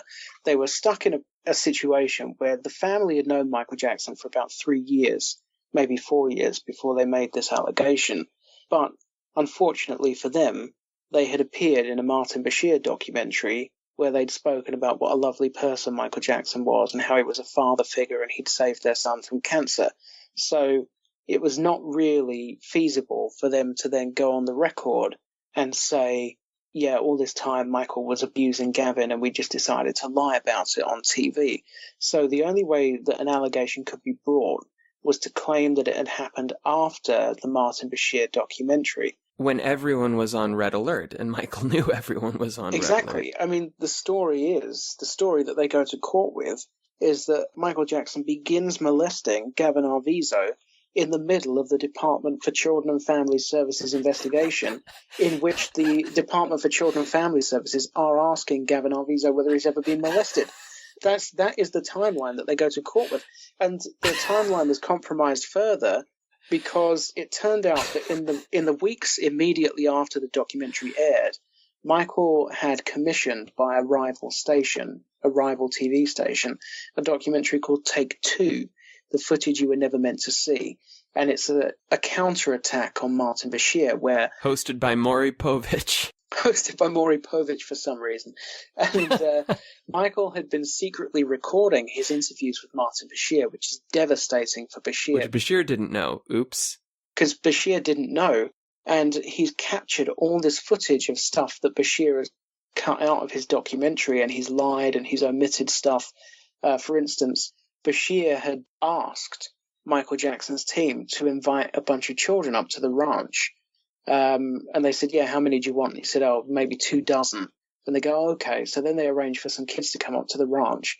And then Bashir films it and puts a voiceover on the top going, I was disturbed that Michael Jackson continued to invite children to his ranch, and all this stuff. At his own suggestion. Yeah. And he'd spoken to Michael on the tape saying, your relationship with children makes me want to weep because it's so innocent, pure. He had antagonized Michael Jackson by, just before they were going to do an interview, saying to him, Elizabeth Taylor's going to die soon, don't you?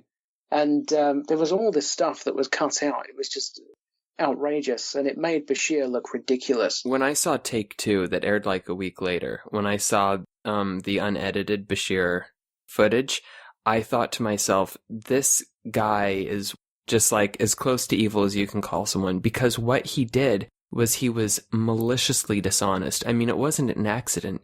He literally did everything he could to set Michael up and then portray him without coming out and calling him a child sex abuser. But he did everything he could to set him up as just like one of the most dangerous freaks on the planet, when that was so completely dishonest when you saw what the original interview footage was. Yeah, it was willfully malicious. Some of the stuff, because a lot of fans complained about the stuff that was included in the documentary, and I as a journalist was looking at it, going, hang on a minute, if Michael is saying this stuff, then why shouldn't Bashir use it? It's Michael's fault if he's going to say something dumb on camera, albeit he was impaired at the time by drugs, quite clearly at various points in the documentary. But the problem with what Bashir did was, as you say, he set Michael Jackson up. He created scenarios in which he would lead Michael down a path and work really hard to get him to say something which he could then chop and take out of context and make it look like something else. You talk about someone who cracked on the witness stand is Bashir, too. I mean, he wouldn't answer any question. There was just objection after objection after. I mean, it was, he came out of the whole thing. I think that there was a poll after everything was said and done, and Martin Bashir came out as like the 5th most disgraced Brit of all time. Do you remember that? Yeah, he was. He was voted into the top 10 worst Britons of all time. Because of the Michael Jackson debacle. Because no matter what you thought of Michael Jackson, everyone could see that this was so recklessly dishonest, and it was a railroad job. Yeah, it was, and he was exposed terribly on the witness stand at the trial. So, but the reason I was talking about Take Two is because for the Take Two documentary, Michael has recorded by his team a video interview with the Arvizo family, which is about an hour long in total, edited down shorter, and then it was never included in the show. Yeah, I was going to say, I don't remember ever seeing that. No, they decided not to use it. But what happens is the prosecution finds out that it exists, and now they're in big trouble because they've created their case. And it turns out that this throws the timeline out even more. So what they do, they charge Michael Jackson with about 10 counts or 9 counts of providing alcohol to a minor and abusing a child. And then a series of incidents happen which are they show the prosecution in very poor light. Firstly, they exceed the terms of their own search warrant. They go into Michael Jackson's home and they access areas of his house that are not covered by the warrant, and they remove property. They go into his office, they remove his business papers, which seems to be a purely malicious act to try to screw him over until the trial occurs. Then they raid the office of the private eye who has been hired by his defense team. So it's routine in a major trial for defense to use an investigator. They do things like tracking down and interviewing witnesses, taking witnesses to and from court, etc. Routine behavior. The fact that he hired, because some of the anti-Jackson press were saying, and he even hired a private investigator. That's totally normal. That happens all the time. the prosecution illegally raid the office of Michael Jackson's defense private eye, which is a breach of attorney-client privilege. They're not allowed to do that. They later go into court and say, we did it by accident. And then the judge bizarrely rules, okay, well, if it was an accident, you can keep all the material that you seized, which is just absurd.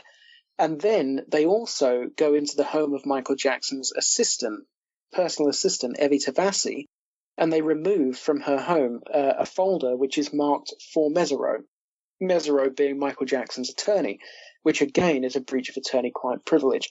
At some point in the process, they become aware of two things. Firstly, Michael Jackson has an alibi for the charges as they exist on the indictment. When you say the dates, I wanted to ask about that because that's one of the things that my memory now is a little fuzzy on, but I'm pretty sure, didn't someone die from the Bee Gees or something? I thought Michael was at a funeral like across the country when the prosecution claimed. I thought he was on a boat somewhere. It was a 2-week-long period, and I believe he was in Miami, not at Neverland. Yeah. He was across the country. Yeah, so they charge him with all these offences, and it says on or about or between these dates you did blah, blah, blah. Then Michael Jackson's then lawyer, attorney, Mark Geragos, goes on TV and reveals Michael Jackson's alibi live on TV, which was a stupid thing to do. And additionally, the prosecution finds out that there exists this videotape of the whole family being interviewed extensively on video for the Take Two documentary, albeit it wasn't aired, where they're singing Michael Jackson's praises and saying he never did anything wrong, he's like a father figure, he saved Gavin's life, etc. Why wasn't it aired, by the way? I don't know why it wasn't included in the end. Maybe they just decided that they wanted to spare the family the embarrassment or something, but it was never included. But the prosecution finds out about it, possibly through these illegal seizures of documents that they shouldn't be seizing. And so they add a new charge to the indictment. The new charge is of conspiracy, and they accuse Michael Jackson of kidnapping the family and forcing them to deny the acts of molestation to explain away the videotape. But then, because the alibi is no longer... Because they find out that the alibi exists and so the charges can no longer have occurred between those dates, they change the dates on the other charges that were already on the indictment. So now their case is completely thrown out of kilter, where they have Michael Jackson abducting a family and holding them against their will so that he can force them to deny on videotape a series of acts of molestation which he's not yet committed. So is the way that Rolling Stone magazine phrased it. So the whole case... Who wrote that, Peter Travers? It was Matt Taibbi. The son of Mike Taibbi. So the whole case makes no sense whatsoever. And so it comes to trial in early 2005. Well, how did it get to trial? That's what I don't understand. With how bogus this is, how did it even get that? How did it get past a grand jury? It's unbelievable that it came to trial, in my opinion. I suppose the problem that you have is before that grand jury enters the grand jury room, they've been exposed for 10 years to stories about Michael Jackson buying his way out of a trial. And is it reasonable to think that a grand jury is not going to take that into account? They're not allowed to take it into account, but they're going to anyway. Can you confirm or deny if part of the prosecution claimed that Michael Jackson eventually was planning to ship the whole family off to Brazil in a hot air balloon? That was a claim that was made by the mother when she took the stand. She made a series of bizarre allegations. So she claimed that the whole interview, the whole hour-long videotape that was shot for the Take Two documentary, she said that was all scripted. And then when the defense said, well, hang on a minute, because in between the shooting, they never turned the camera off, so they recorded all your discussions between shooting. And even there, you're praising Michael Jackson. And she was like, oh, yeah, that was all scripted as well. And then they said, who scripted it? And she blamed it on some German guy that didn't even speak English. We go to trial, and the prosecution starts. So the prosecution begins their case, and how does it go for them when the prosecution starts calling their witnesses? What's the prosecution's game plan? Oh, wow. So their first witness is Martin Bashir, because the story that the prosecution is telling is this. Michael Jackson's career has hit the skids. He is nearly destitute. His finances, he's massively in debt. He's borrowed lots of money. He cannot handle another PR crisis. If there's another PR crisis, his career is dead in the water. So he calls Martin Bashir to try to rehabilitate his image. That all goes wrong. And then out of desperation, to try to avoid any more negative PR, Michael Jackson masterminds the kidnap of the family, holds them against their will, and forces them to record a videotape denying that they've been molested when they actually haven't been molested, and then molest them. And he does this with the help of some co-conspirators. With a number of unindicted co-conspirators. Now, I've interviewed Michael Jackson's defense attorney at that trial, Tom Mesereau, at length, and he believes that the unindicted co-conspirator tactic was an attempt to keep these people out of court. So these were the people who were best placed to vindicate Michael Jackson. But the way to keep them out of court, to stop them from coming in and testifying for the defense, was to tell them that they were unindicted co-conspirators, because what that meant is that anything that they said on the stand could be seen as self-incriminating. So it was a way to sort of bully them into not coming to court and not taking the stand, with the threat that if they did, they could find themselves in trouble. And this list of co-conspirators was lengthy. It included the former lawyer, Mark Geragos. It included both of the managers, Dieter and Ronald. It included his business partner, Mark Schaffel. It included his personal assistants, Vinny and Frank. And the list just went on. So almost everybody in Michael Jackson's camp was precluded from testifying by the threat that if they did, they could be charged themselves.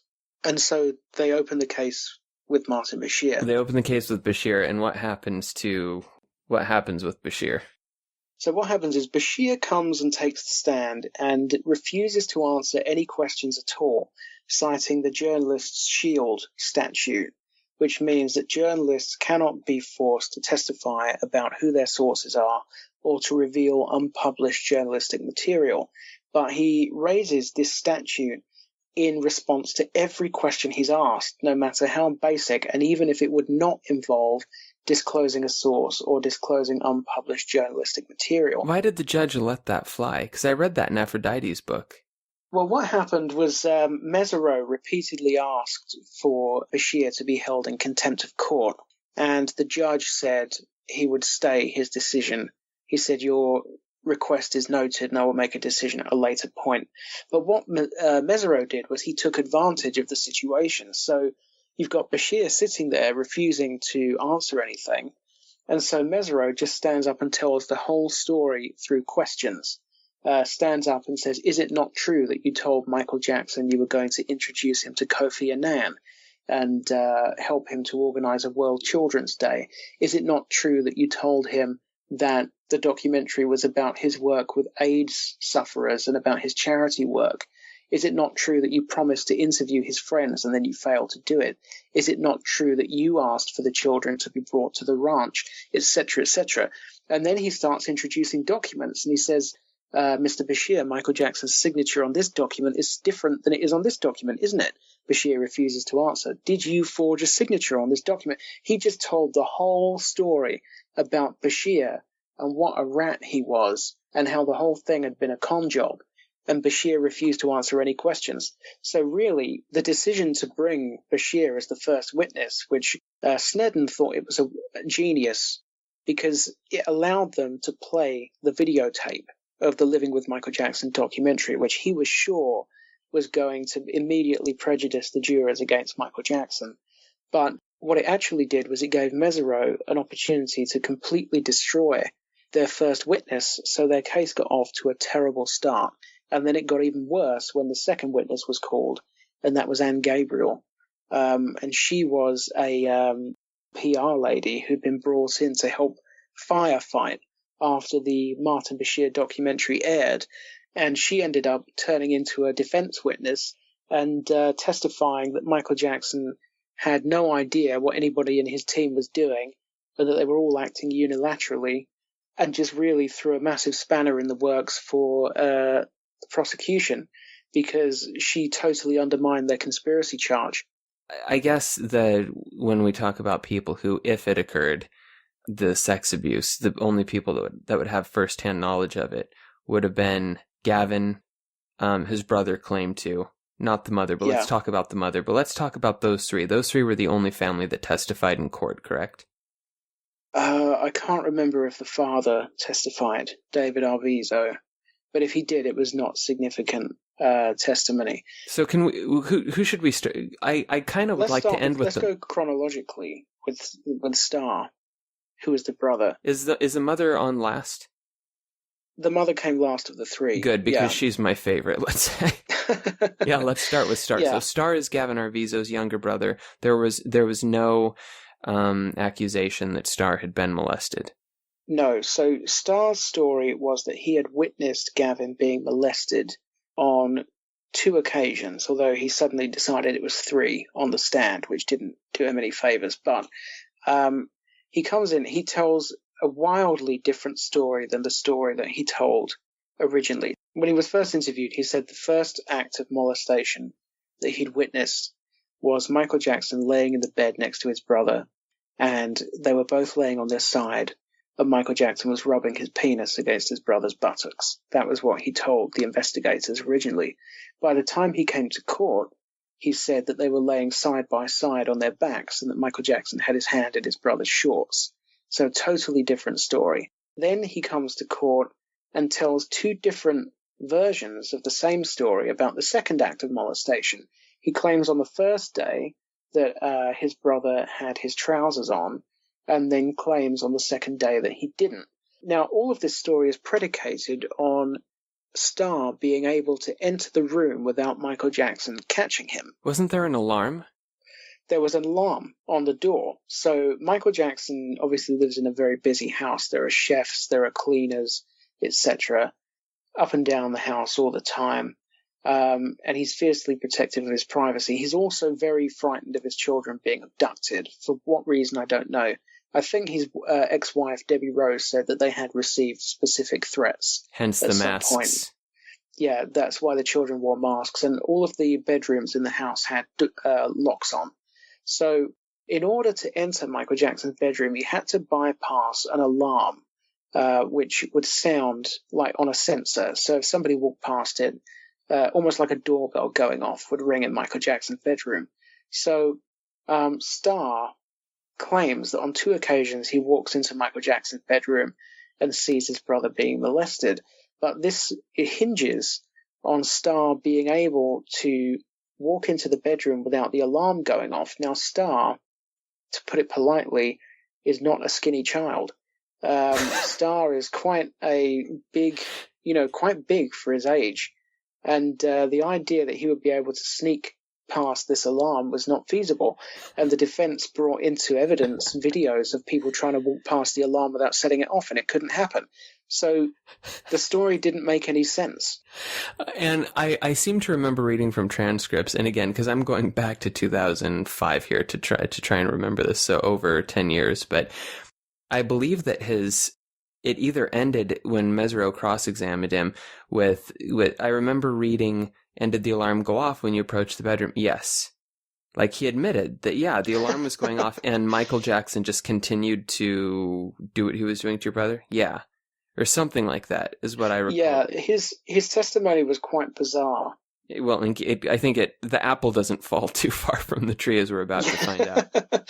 Well, he told all these weirdly specific stories. I mean, it was like he'd been rehearsed. He kept saying things like, and then I walked 23 steps into Michael Jackson's bed. It was all like really weirdly, specific stuff. Dieter Wiesner must have scripted it for him.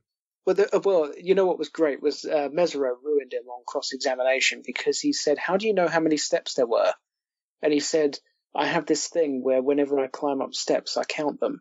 And then Mesereau starts asking him questions about all these other steps he's climbed up. And, of course, he can't remember how many of them there are on any of them.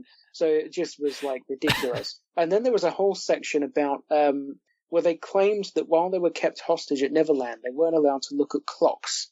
They weren't allowed to know what time it was or what day it was. And then Mesereau's going, wasn't there a clock at the train station? Isn't there a clock outside the house? If you stand on one hill and look in this direction, isn't there a clock?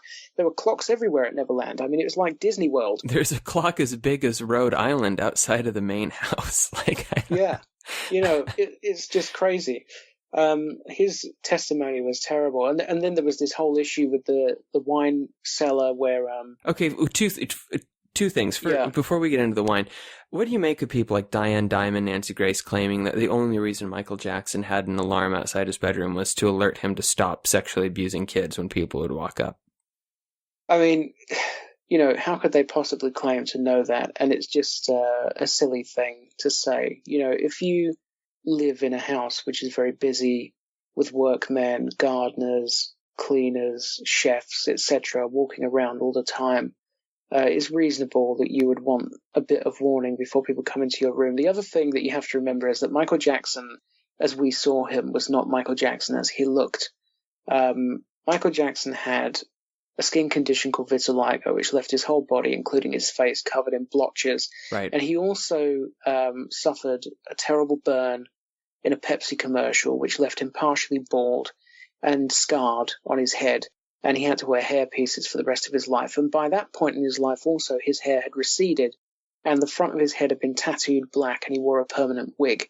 To say nothing of the other surgery he got that didn't go so well. I mean, it took some work, I think, to get him to look... Exactly. And he would not have wanted people walking in on him looking as he did without all his makeup and hair and stuff. You're totally right. And that's how I always saw it. And he was also extremely paranoid. I remember reading it was either testimony or guards later talked about how he was terrified of robbers breaking in. I think it's because when he lived at the Encino home, that crazy girl kept hopping the fence that claimed that he was the father of one of her twins, hence where Billie Jean came from. So he'd had experience with crazy people hopping the fence to his property before. So I'm not surprised he'd be paranoid. The other thing that I just wanted to bring up before we get into the wine cellar stuff. So Michael Jackson had a quote-unquote secret room in his bedroom that people again, that I heard at the time, people of the ilk of Nancy Grace and Diane Dimond, these people were trying to make it sound so sinister, and different people were talking about how that was the room he had that room there so he could take kids in there to molest them, as though he couldn't do it in his own room. He had to do a room inside a room, that somehow made more sense. And I don't remember the last time I signed on to Reddit and on the front page there wasn't some story about, I just made a secret room in my house. I mean, it's just cool shit. It's just something people love to do. So that was another thing where I'm thinking, okay, you people, you really don't care about the truth. You're just trying to take anything here and make it as salacious and evil as you possibly can. Why in the world would Michael Jackson not be able to just shut his own bedroom door and do it if he was going to do it? Why would he then need to take them into a room within a room? I mean, it was clear that these people were not thinking. Well, plus that was not the allegation. The allegation was not that he'd taken the kid into another room. So it was just a bunch of bullshit, really. And it wasn't even a secret room. There was a staircase that led to the room. So it's not like it's hidden down a rabbit hole. It wasn't behind a closet or something? Well, you walked up the stairs and then you opened a door and it was there. I mean, it was not difficult to find your way into. Plus, everybody knew it was there anyway. You didn't have to call in Scotland Yard to figure out how to get access to it. Yeah, press the magic phone and then do a fingerprint scanner or something. It was like the Bat Cave. Because they were trying to because they found a picture of Macaulay Culkin framed in that room. Well, so what? He was hanging out with Macaulay Culkin every day in the early 90s. I couldn't figure out how they were drawing a dot between there's a picture of Macaulay Culkin in this room, who's a known friend of his for years, to therefore he was somehow molesting kids in this room. It was just very strange.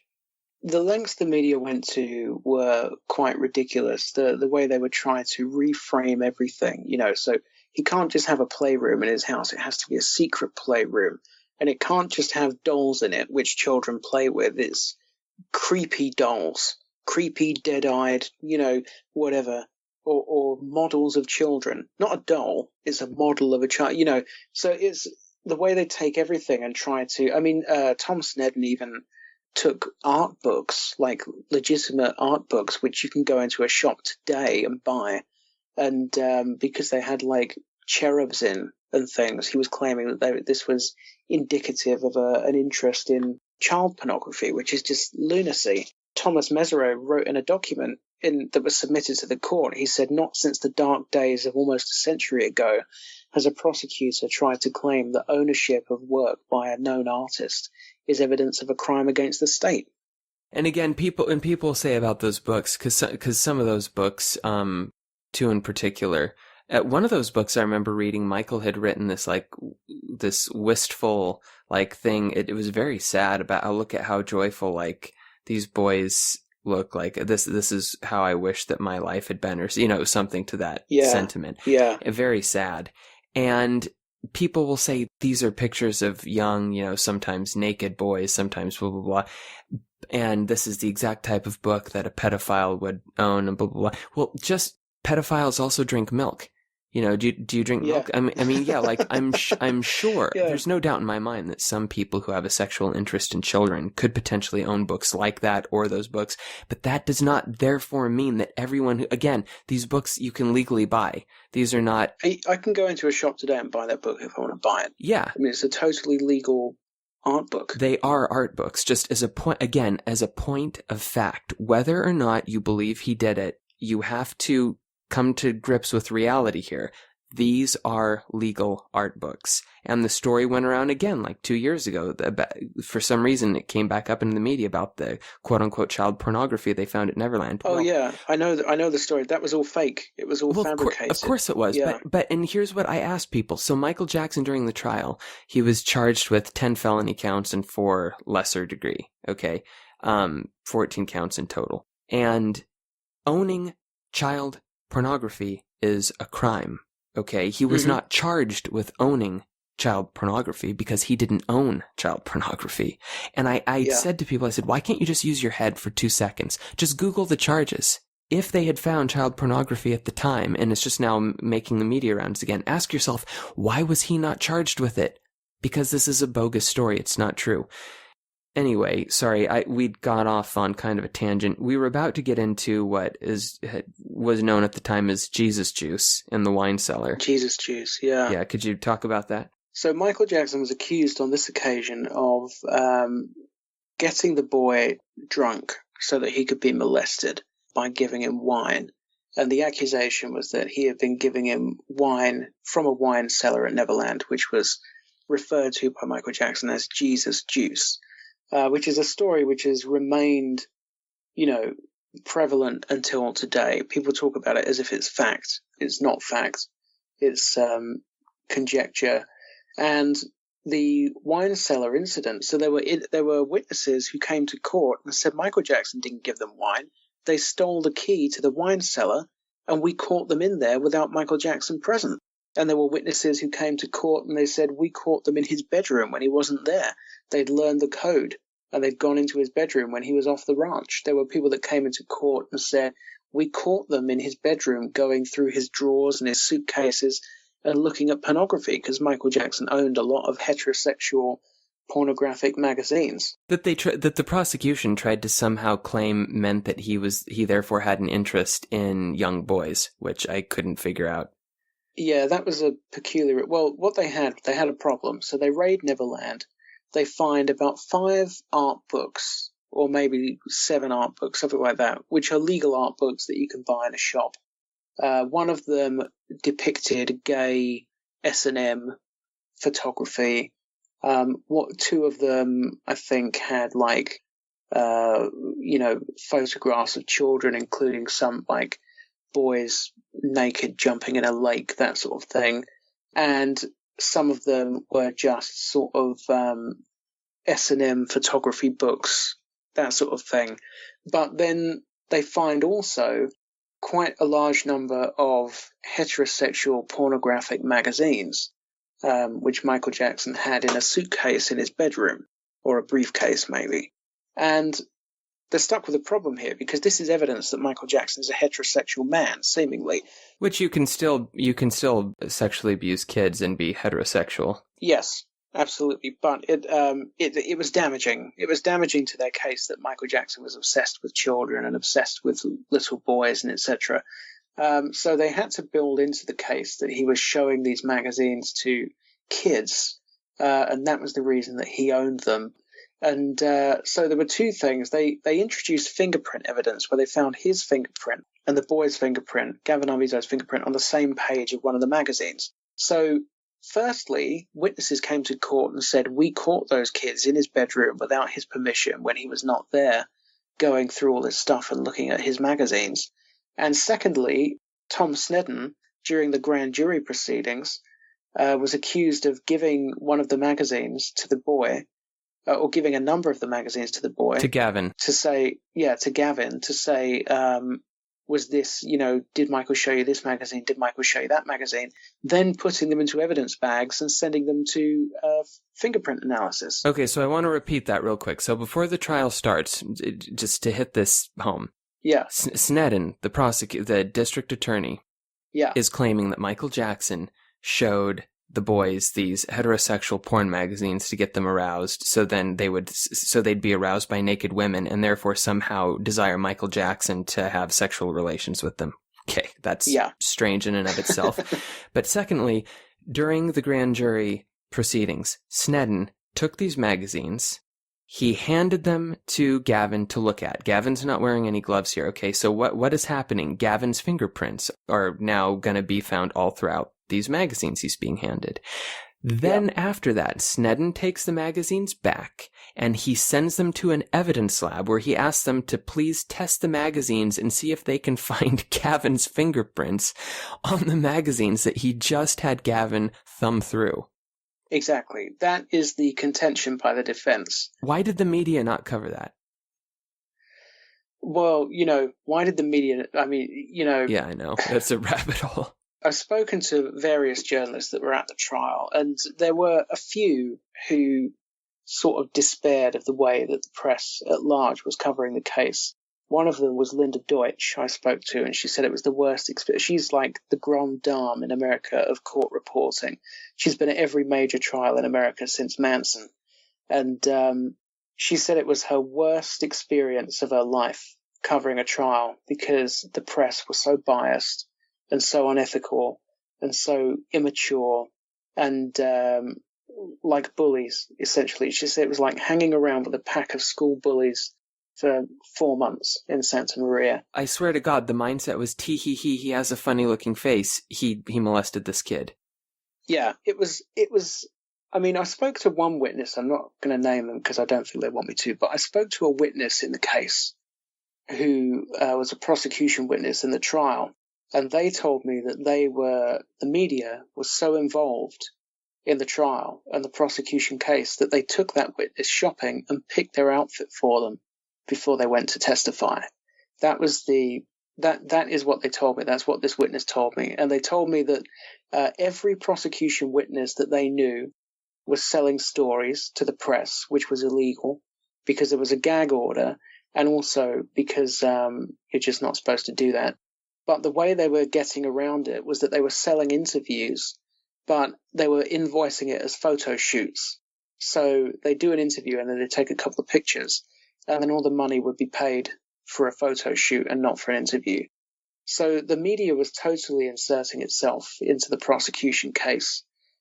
Star Arvizo and the whole thing with the alcohol and him giving them alcohol, people testified that they had broken into the wine cellar. Star Arvizo was discredited. I had read at the time that Michael Jackson was drinking wine in Pepsi cans because he didn't want kids to know he was drinking, and he was a nervous flyer. Because wasn't there an allegation that he was licking one of their heads on an airplane in front of everyone? That was the witness who said that was Bob Jones, allegedly. And what happened was Bob Jones was a disgruntled former employee of Michael Jackson who, around the time of the trial, sold a book which he was co-writing with a guy called Stacey Brown.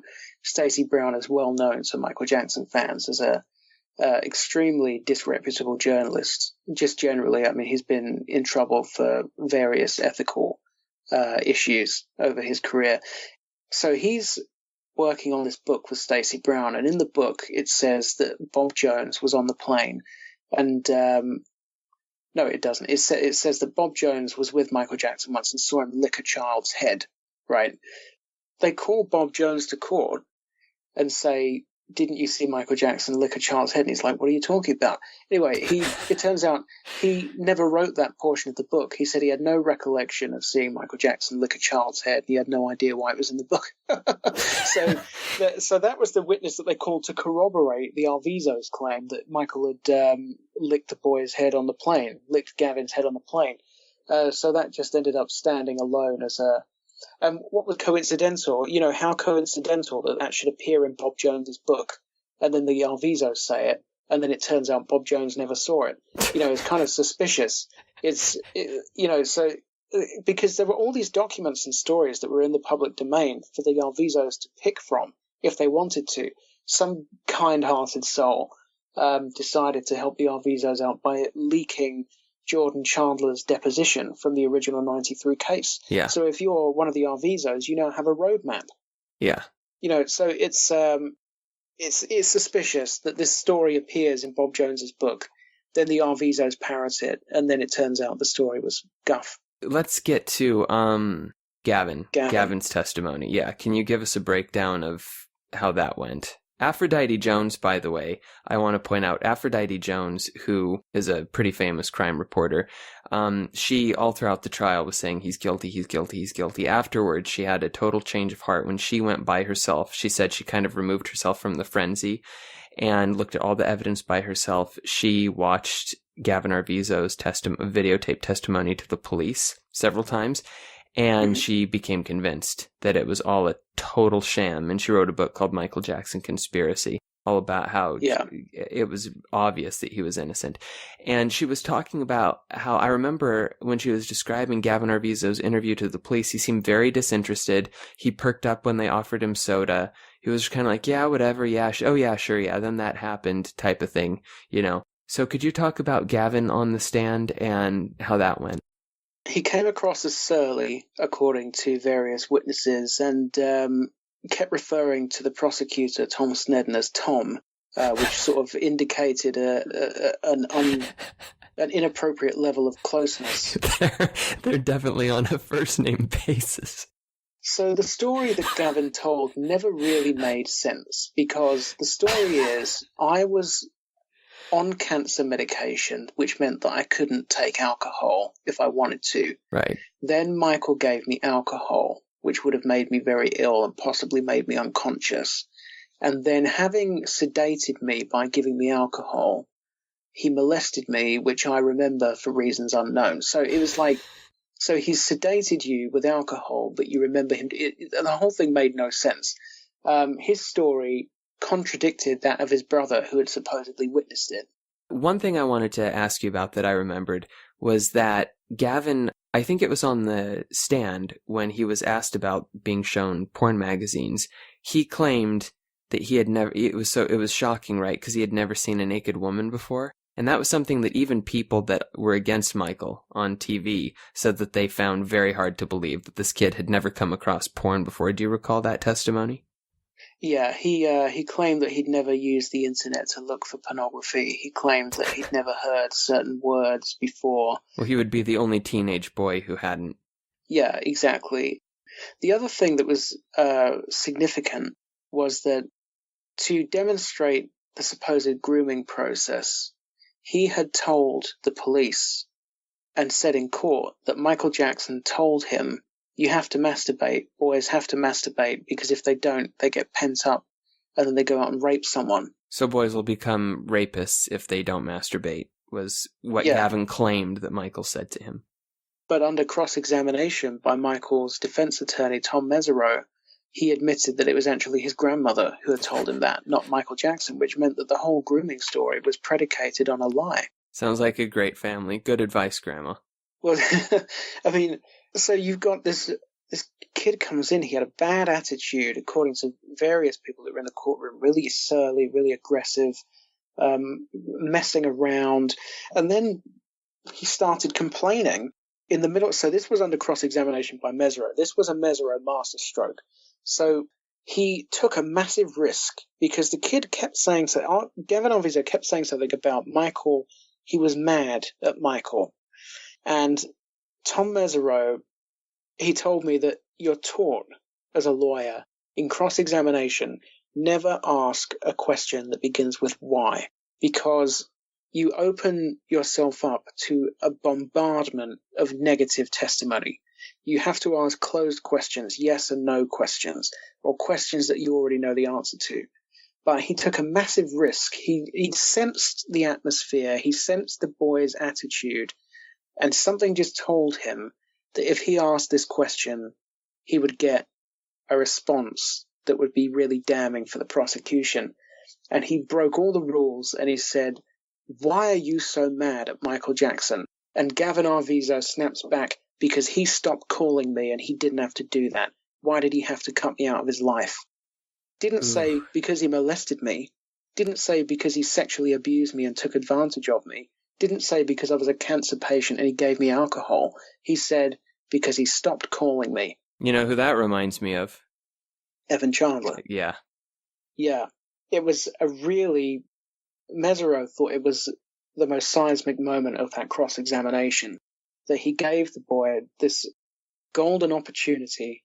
Why are you so mad at Michael Jackson? He could have spent the next 10 minutes saying because he gave me wine, he jeopardized my life, he abused me, he did this, he did that, and he just shot back because he stopped calling me. It sounds like a jaded ex-girlfriend.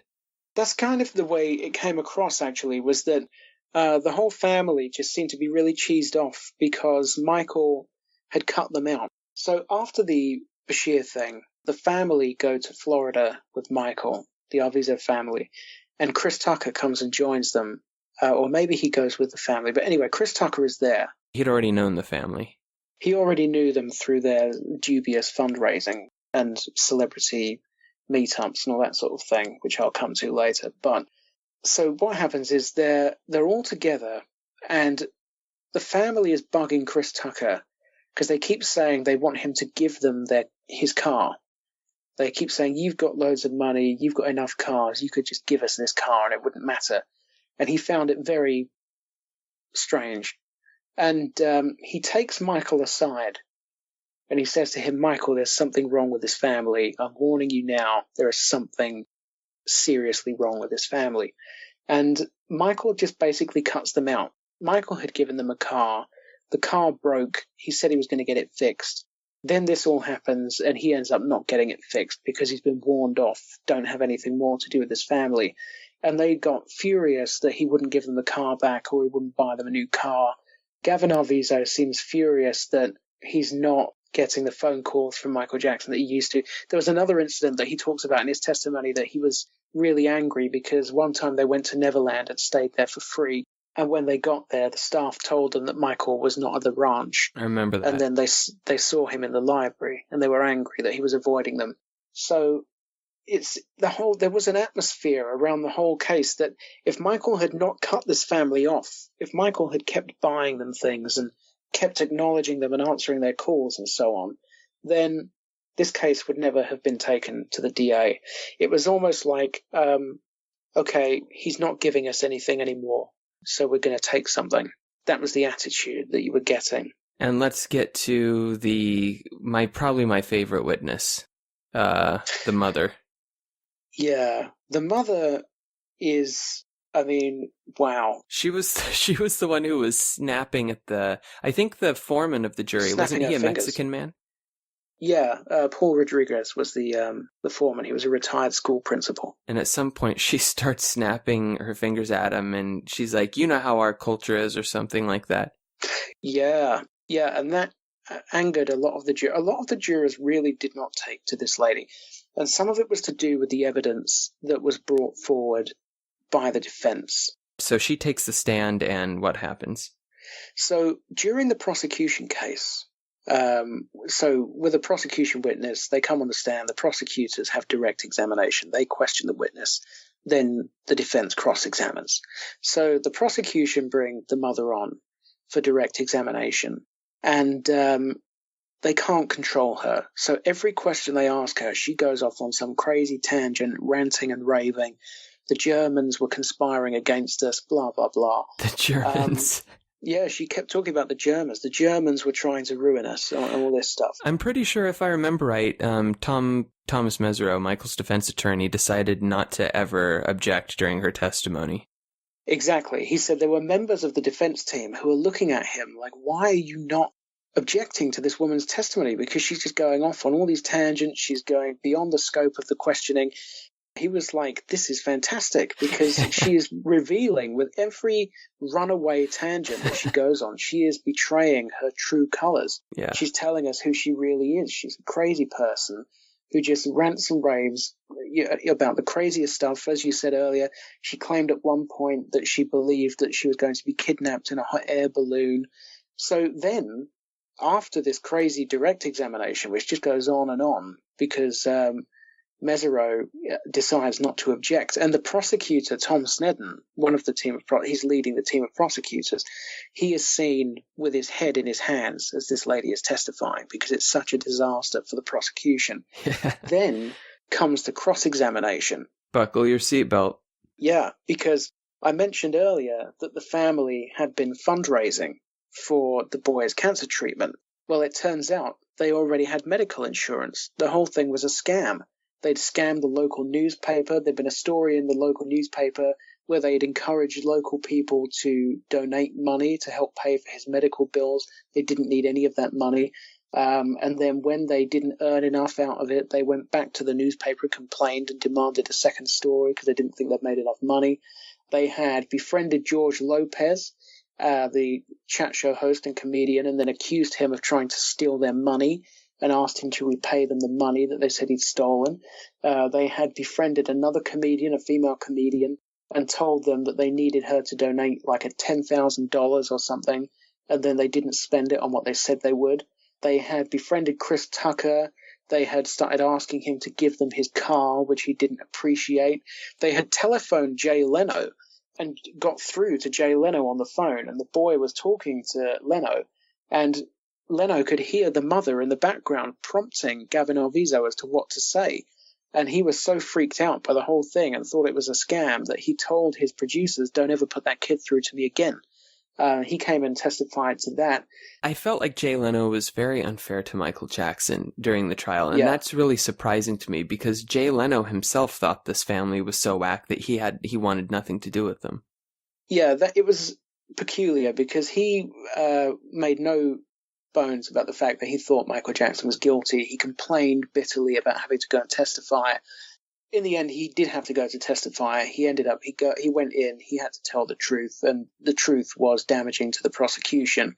And to be fair, he had Mesereau on his show shortly after the verdict, and it was quite amicable and a fairly good interview. But he was, he claimed, it was interesting because it revealed that the jury was not sticking to they've been instructed not to watch any media at all about the case. But after he went to court, Jay Leno did a gag on his show that night where he said that he'd stolen the judge's gavel, and he pulled out a gavel. And then the next morning, Judge Melville came into court and said, has anybody seen my gavel? And a lot of the jurors started laughing, so they obviously watched the show. So, yeah, they had a history. They had been defrauding all of these people. And when they were friends with Chris Tucker, they'd sort of asked him to take them to the set of a Rush Hour movie. Yeah. And when they got there, they really were very poorly behaved. But anyway, all of this stuff about the conning money out of people, and also the mother had been committing welfare fraud. And on top of all that, I can't believe I nearly forgot to mention this, they had a history of falsely accusing people of sexual abuse. So the mother had gone into a JCPenney store and been accused of shoplifting, and the security guards had manhandled her. She decided to sue them, and then at some late stage in the proceedings suddenly decided to add a claim that they'd sexually assaulted her, and then had the two kids support her allegations and claim that the two security guards, while they were removing her from the store, had started tweaking her nipples. Got a massive payout from JCPenney, and then didn't declare it to the government, and then went on to welfare and kept all the money. So this was a family with a history of dubious accusations and with a history of trying to con people out of money. And so that all came to light during the cross-examination of the mother. So that was a real disaster. All of that came out in cross-examination then when Mesereau was asking her questions. Yeah. Exactly. Didn't she get the kids to claim that their biological father had also been abusing them? Yeah, when she was involved in custody and trying to get child support, she had the daughter, I believe, say something to the effect that the dad had been sexually abusing her, and she also had the boys claim that he had been beating them, which the dad absolutely refuted and said was made up by the mother. And also, the lawyer in the JCPenney case came to court and was granted permission by the judge to breach attorney-client privilege and testified that the sexual abuse accusations in the JCPenney case were not true, and that they had been threatened that if they did reveal that it was not true, that Janet Arvizo was friends with the Mexican mafia and she would have them killed, or words to that effect. This woman sounds like she came across as just completely crackers. And I remember watching after the trial when jurors were talking about their experience, a lot of them referenced how they thought that this woman was completely untrustworthy and just completely out of her mind. Yeah, and that they felt that she had instilled poor values in her children and that she had coached them to lie on the stand. Right, and so therefore, you definitely can't believe there's a looming shadow of doubt here. So, is there anything else from the trial specifically that you think was an instrumental thing to discuss? Well, I think the most important thing is that, as you've just said, after the family's testimony, there was a looming shadow of doubt. They had all been very poor witnesses, including the daughter, who we didn't even talk about, but they'd contradicted their own version of events. They contradicted each other's versions of events, and they had contradicted a lot of evidence as well. Plus, their characters had been very badly damaged by all the revelations about the other celebrities that they targeted and all of the revelations about the fake fundraising for medical bills and so on. So what the prosecution did was to try to shore up their case. Out of sort of desperation, they called a bunch of witnesses called 1108 prior bad acts witnesses. Real quick, I remember for people listening, there was some debate at the time about the prosecution wanted to try and get people who claimed that they were victims of Michael Jackson before and in to testify, and the defense was trying to block these people from coming in, and the judge ruled that it was admissible. Yeah. To some people who might think, well, that's suspicious, why would the defense try and block those people from coming in? Can you speak to why that might be? Yeah. Well, because it's prejudicial. So there have never been a successful prosecution of Michael Jackson. So what the prosecution is essentially asking permission to do is to bring into court a bunch of witnesses whose testimony is insufficient to convict Michael Jackson of any other charge, but yet claim that their unreliable testimony is sufficient to shore up these allegations, which is frankly absurd.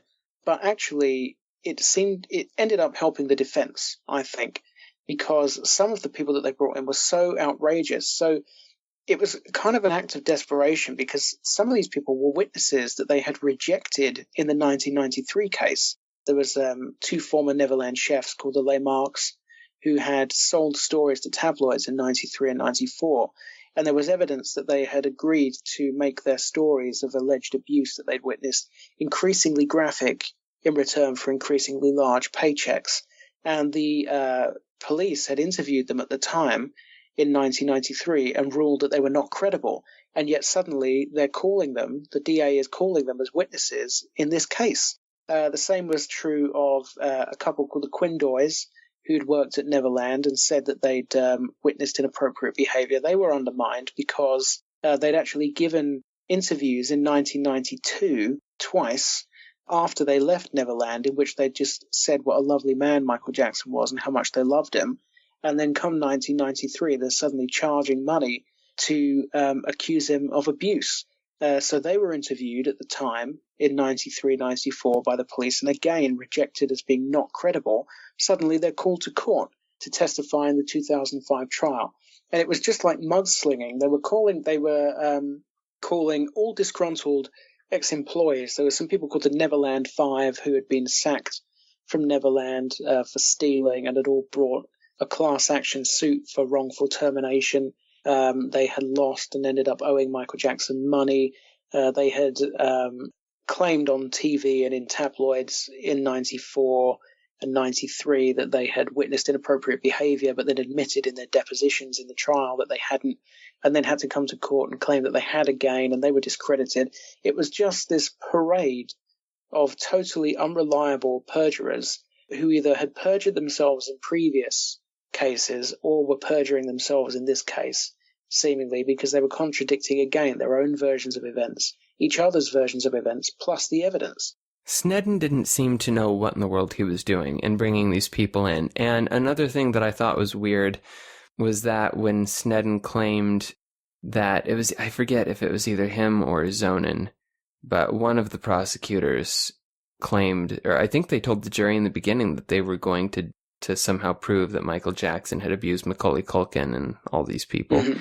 And then when we got to the defense's case, the very first witness that they called to the stand was Wade Robson, I believe. Yeah, so this parade of 1108 witnesses, they all come in and claim to have seen Michael Jackson molesting various boys, including Brett Barnes, Wade Robson, and Macaulay Culkin. So when the prosecution rests, Mesereau is in court at the end of the last day of the prosecution case. And after everybody's filed out, Tom Snedden comes over and says, so who are you going to call tomorrow? Who's your first witnesses going to be? And Mesereau says, Wade Robson, Brett Barnes, and Macaulay Culkin. And he said Snedden looked like somebody had punched him in the stomach. He just went completely white as a ghost and sort of collapsed over the jury rail. Like, what? He said he just looked like he could not believe what Mesereau just said. So of course, he calls in Wade Robson, Brett Barnes, Macaulay Culkin, first three witnesses in the defense case, who completely demolish the 1108 evidence and come in and say, I absolutely was never touched. I resent the implication. I'm furious that the prosecution have said that this happened.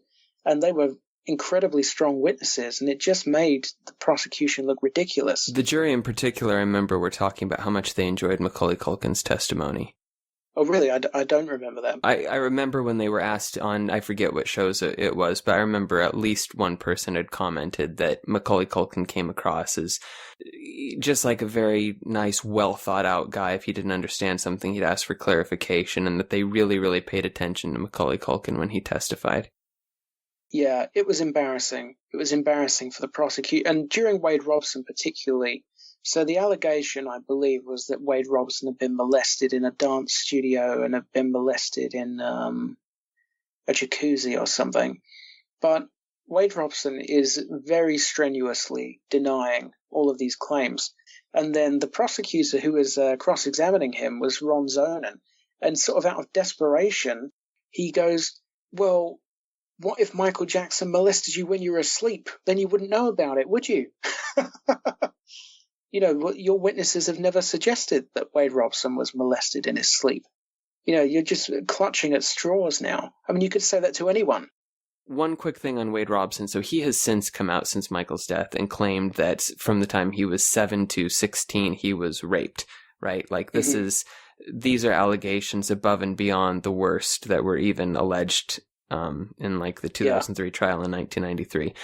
If you're Michael Jackson and you've been raping a boy from the time he was 7 to 16, and you're in the trial of your life about child sex abuse, the very first person you're going to call to the stand when you know they're going to be asked, has Michael Jackson ever done X, Y, and Z to you, is this kid that you've raped from the time he was 7 to 16? That does not make any sense.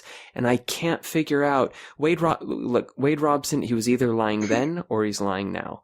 And he was asked very specific questions on the stand. He wasn't asked, were you molested? Because Wade's claiming, well, I didn't view it as molestation. I viewed it as... No, he wasn't asked, were you molested? He was asked, did this act happen to you? Did that act happen to you? So he was either lying then or he's lying now. And regardless, you can't believe anything this guy says, you know? Exactly. I mean, he was asked specifically, did Michael Jackson touch your penis?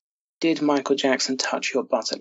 So when you're saying, oh, well, I didn't realize it was abuse, well, that's not what you were asked. Yeah. And you perjured yourself. You've either perjured yourself then or you're lying now. It's one of the two. It wasn't, did Michael Jackson abuse you by touching you here? It was, did Michael Jackson touch you here? No. Yeah, did he ever touch? Yeah, exactly. And I spoke to the investigator in the case, Scott Ross, who was the defense investigator, and he said no witness takes the stand in that case unless I have interviewed them and I am confident that they're going to be good for us. And there were witnesses that I interviewed and I thought this person's a bit kooky, we're not putting them on the stand, or this person's a bit flaky. He said with Robson, he interviewed him at length and he was absolutely confident, 100%, in putting this guy on the stand. He thought that he was going to be a fantastic, solid witness, and he totally does not believe the allegations that are being made now. Totally doesn't believe them. And he's actually friends with Wade Robson's brother, who's a private eye. And he said, that he knows him through work, and he's told him, I don't believe anything your brother's saying. I just do not believe it. Does his brother believe it? I don't know. I guess he's supporting his brother, but I don't know. I know his sister's supporting him. That'd be a tricky situation for sure. But yeah, I mean, Wade Robson dedicated, I think, a whole chapter in his book to how the only reason he is what he is today is because of Michael Jackson in terms of his success. Oh, for years after Michael Jackson died, he was totally team Michael Jackson. I mean, he appeared in Janet's tribute at the VMAs. Right. And he wrote a chapter in the Michael Jackson opus where he said something like, Michael Jackson is the most perfect human being I've ever met, and everything I aspire to be in life is based on what he was. He even, just literally weeks before he made his allegations, applied for the job choreographing the Cirque du Soleil tribute show and didn't get the job, and then started making the allegations. God, it's so sad. Basically, now we've come to the end of all the important stuff in the trial, right? Defense witness, prosecution witnesses. So now the jury goes into deliberation. Yeah, and the media was absolutely predicting convictions, right up to immediately before the verdicts came in. And when the verdicts did come in, let's just say they didn't really. There was not much pause for reflection. It was just fury. Yeah. It was just absolute fury. And immediately the mudslinging began. He got off because he's rich. He got off because he's a celebrity. I mean, even the prosecution parroted that line. It's quite ridiculous because the prosecution's case was Michael Jackson was on the verge of bankruptcy. He was massively in debt. Therefore, he orchestrated the Bashir interview, then he orchestrated the conspiracy to cover up the molestation because he was on the brink of financial ruin. And then Michael Jackson triumphs at trial, and they go, oh, well, it's only because he's so rich. And you go, hang on a minute, this is like, what are you talking about? Is he on the brink of financial ruin, or is he massively wealthy? You can't have it both ways. He was tried in, I believe it was in Santa Barbara, correct? Yeah, he was tried in a small community in Santa Maria, which I believe is part of Santa Barbara County. Yes, it is. Okay, so Santa Maria. This is a conservative part of California. I'm from California. Absolutely. Everyone on the jury was either white or Hispanic, I believe. There was one alternate juror who was black, but he did not decide any of the verdicts. And the thing that irritated me about the reaction, that was one of the happiest days of my life. And the reason that was one of the happiest days of my life is because, again, I paid very close attention to the trial, and I believed very, very strongly that it was absolute bullshit. It could not be believed by a thinking person that Michael did what it was being alleged that he did. A thinking person could not believe that. And when they read the not guilty verdicts, I remember I was so happy. I watched it with my grandmother. She called me, and I drove over to the house because they'd reached the verdict, and we watched together, and we were so, so happy. And my grandma had a lot of fun making fun of Nancy Grace afterwards. But it was just so obvious. And I remember looking at all these people. So at first I was angry at the media during the trial because I realized how dishonest they were. And then once the verdicts were reached, watching everyone in the media, all these talking heads, all these idiots respond to it, that was the first time in my life I remember thinking, I'm smarter than some people on TV in the news. Like, it just hit me, just that realization. I was like, because I cared about the truth. This is not surprising. And they all looked, more than anything, they looked so incredibly foolish and stupid. All of them. Yeah, I agree. I mean, it just demonstrates the sort of inanity of talking heads. You know, Tom Mesereau gave various interviews, and he said he would watch the TV very, very infrequently during the trial because he was busy working on the defense. But when he did switch it on, he would be apoplectic sometimes because he would see people that had not been in the courtroom analyzing his performance as a lawyer. And of course, this trial was not televised, so they really didn't know what they were talking about. They were analyzing his performance in the courtroom based on media reports, which in themselves were usually inaccurate, even if only by omission. Yeah. You know, he said that these people know nothing. These people don't know what they're talking about. These people are sat in TV studios. They're nowhere near the courthouse, and they're analyzing a trial that they're not even watching. And these are the people who are setting the agenda. These are the people who are determining the general public's opinion on guilt or innocence. In a case of this gravity, they don't know what they're talking about.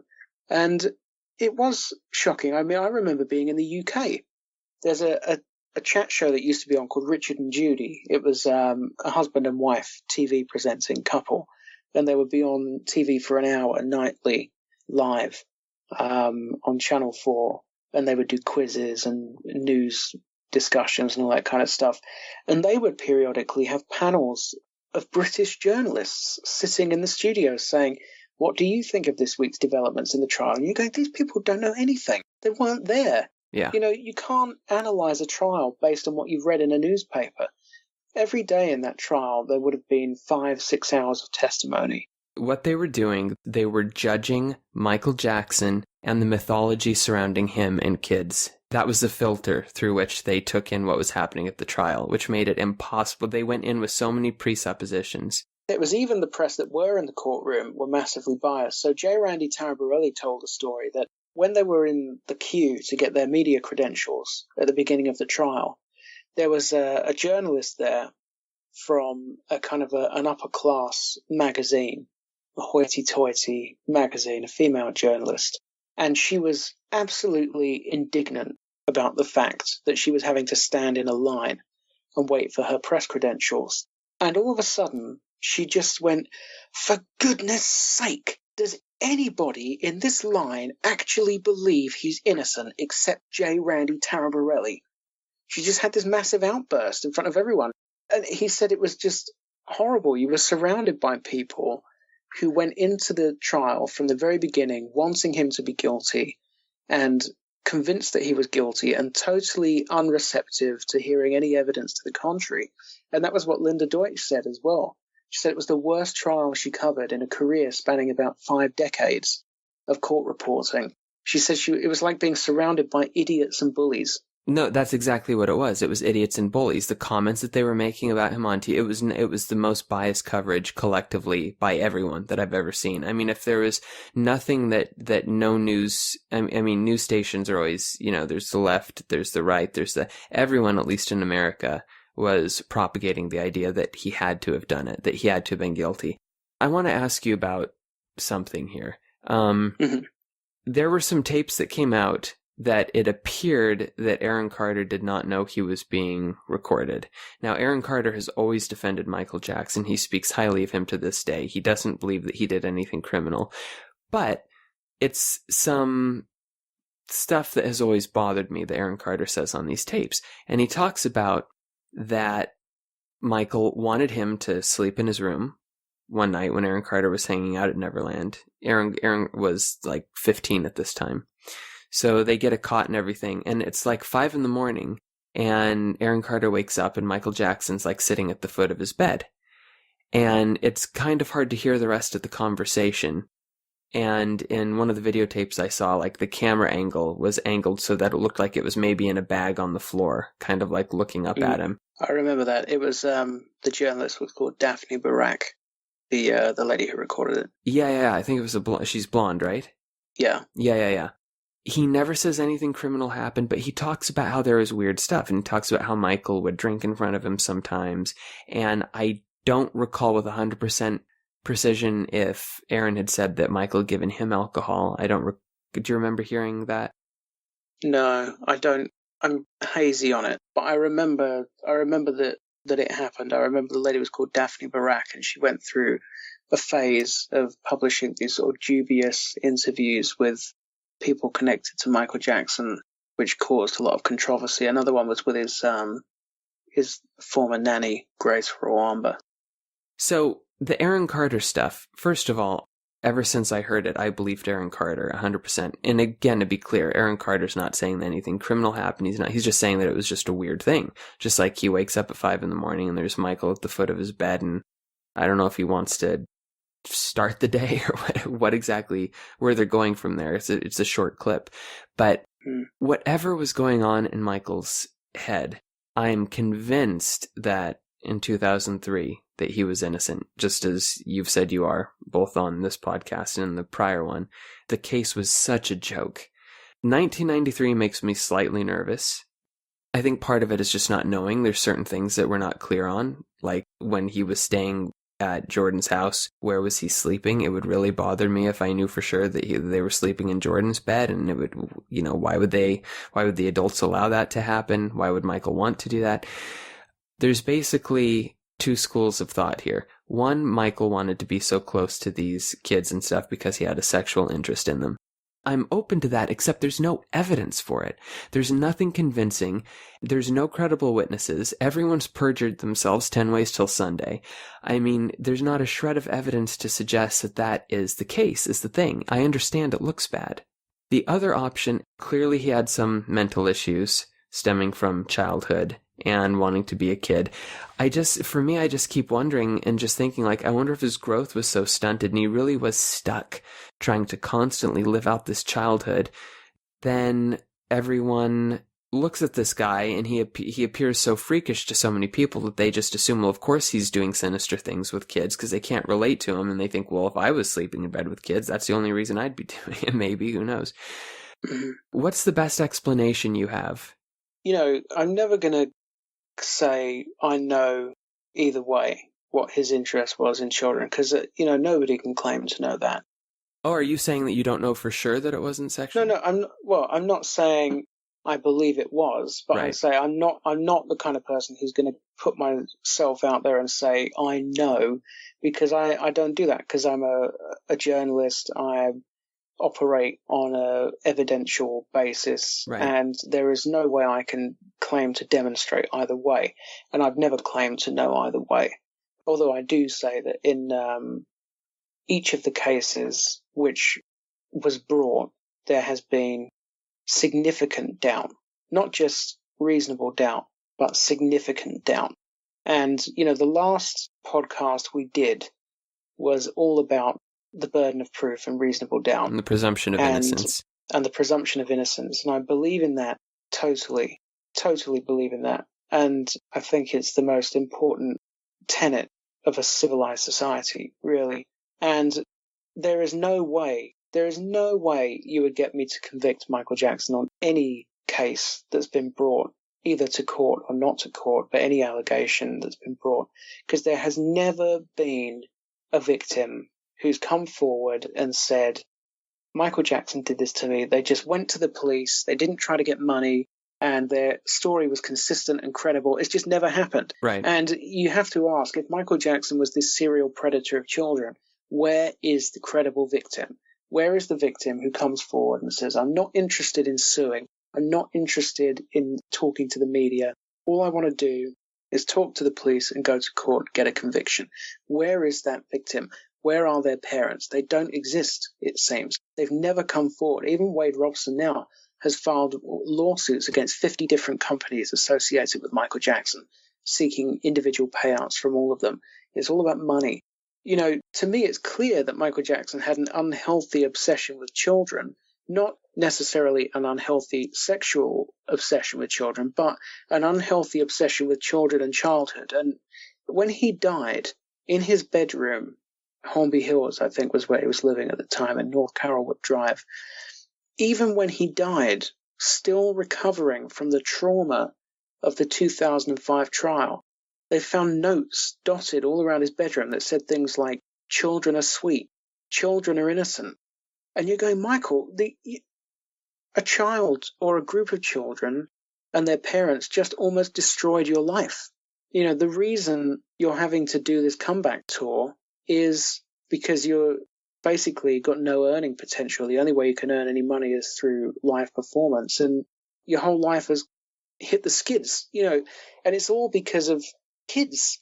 It's all because of his obsession with kids, and it's all because of kids that have been nefarious, and he still was convinced children are sweet, children are innocent, and it's just clearly not rational. It's irrational behavior, Yeah, to make a blanket statement, some kids are sweet and some kids are innocent, and some kids are that way until their father gets them to concoct stories after administering sodium amytal to them. So it's like... It's like a pathological obsession.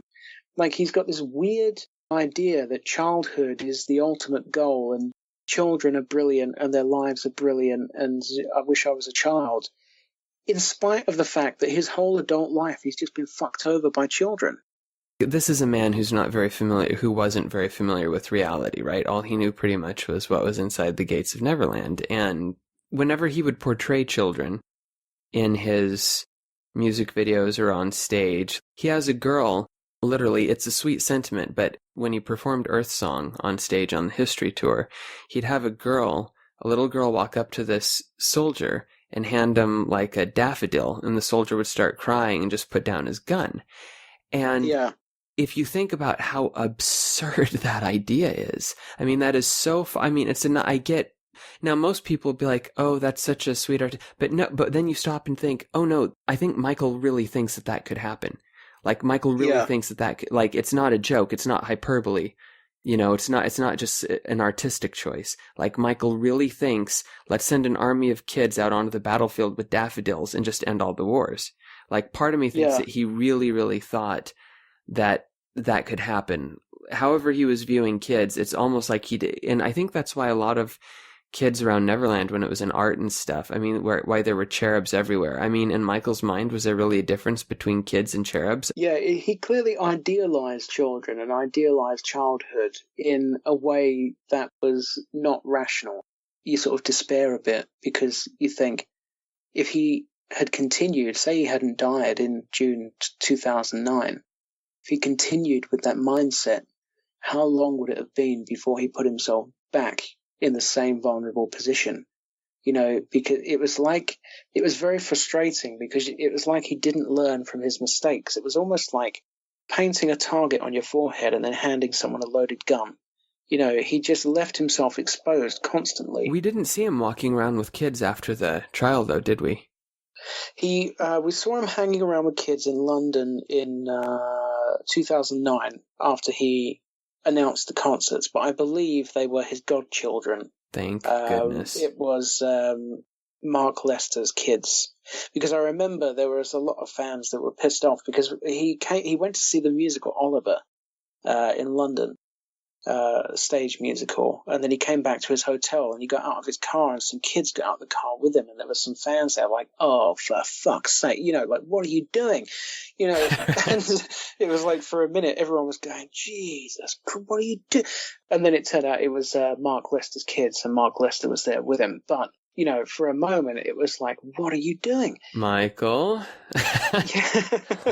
It's like, it's what's that old saying? Fool me once, shame on you, and fool me twice, shame on me. Well, it had already been fooled twice. Right. The Arvizos were strike two.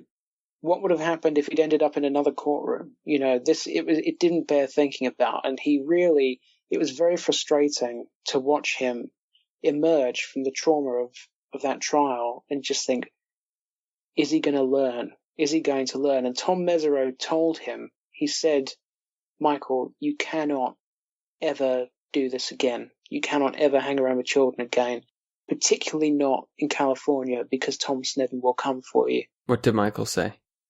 I don't know. I don't know what he said. I don't know if Tom Mesereau has ever said. I don't know if he can say. I don't know, maybe it's attorney-client privilege, but he did say publicly that he had told Michael, this can never happen again because they will come for you. Somebody will come for you.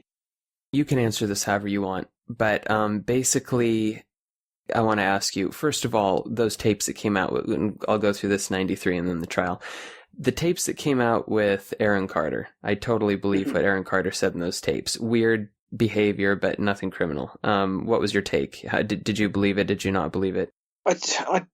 It's difficult for me to comment because I don't really remember the tape. I remember that it happened, but I don't remember the content. But as I say, it's clear to me that Michael had a pathological obsession with children and childhood, and that it was an unhealthy obsession with childhood that clearly had a very detrimental impact on his life over the years. So it wouldn't surprise me, but as you say, Carter's not saying that he was abused or anything. No, Aaron loves him. Was at the foot of his bed. And that's kind of, would it surprise me to learn that Michael Jackson sat and watched children sleeping and probably sat and said to himself, wow, I love children. Look how beautiful children look when they're sleeping.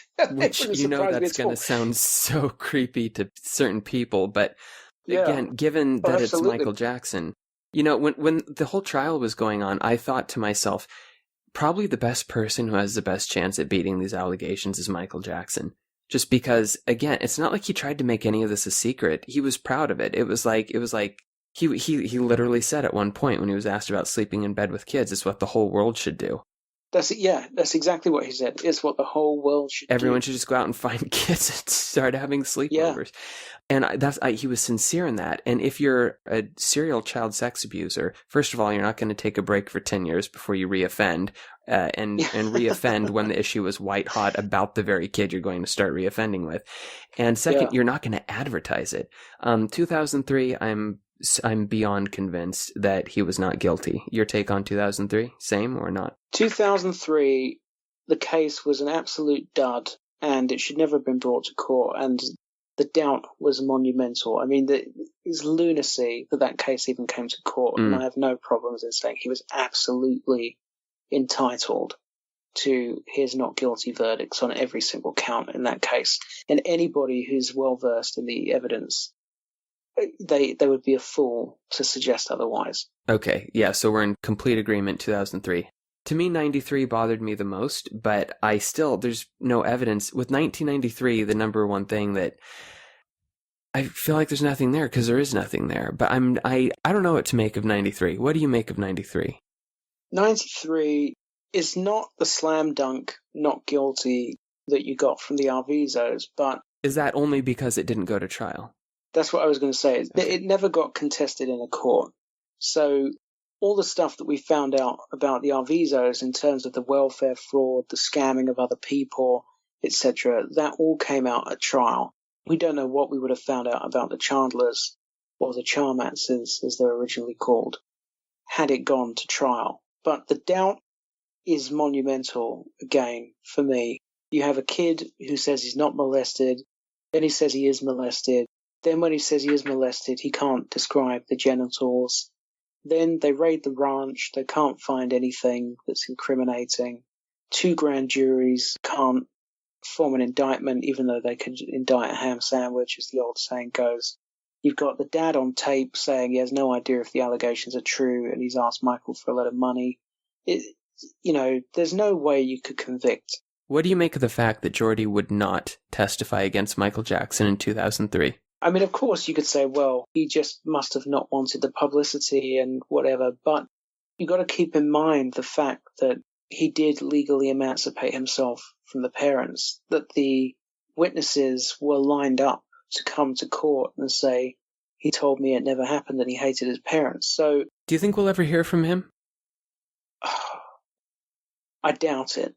I really, really doubt it. You know who I have a lot of sympathy for? I actually, of course, I have sympathy for Michael Jackson. He's dead now, obviously, but when he was alive, because I felt he was unjustly put through hell. But I have the most tragic person when I think of all this is Jordy Chandler. Like, I have some degree of sympathy, and I feel bad for him because he was a kid when he went through all this. And especially knowing that he cut off contact with his parents and his own father, he accused of just brutally beating him and trying to kill him. Was the allegation correct? Yeah, trying to beat him with a dumbbell. Tried to beat him with a dumbbell. I feel really bad for Jordy Chandler. I mean, his life was ruined in a lot of ways, my sympathy is limited because he's had ample opportunity and time now to come forward and tell his story if he wanted to. He's probably terrified of being killed. I mean, can you imagine? That's possibly true. I mean, I once met a Michael Jackson fan. It was ahead of the Conrad Murray trial. I was in London, and it was before Murray had even been charged, I believe. And we were just talking. You know, I'd never met this fan before, but they knew somebody that I was with. They just said very matter-of-factly, we were talking about the doctor, and they said, well, you know, if he's not charged, I'm going to kill him anyway. I was like, what? They said, yeah. It was just like so matter-of-fact. It's incredible. I think, yeah, I'm sure a lot of that was talk. Otherwise, someone would have got Sneddon a long time ago. Yeah. And they tried, apparently.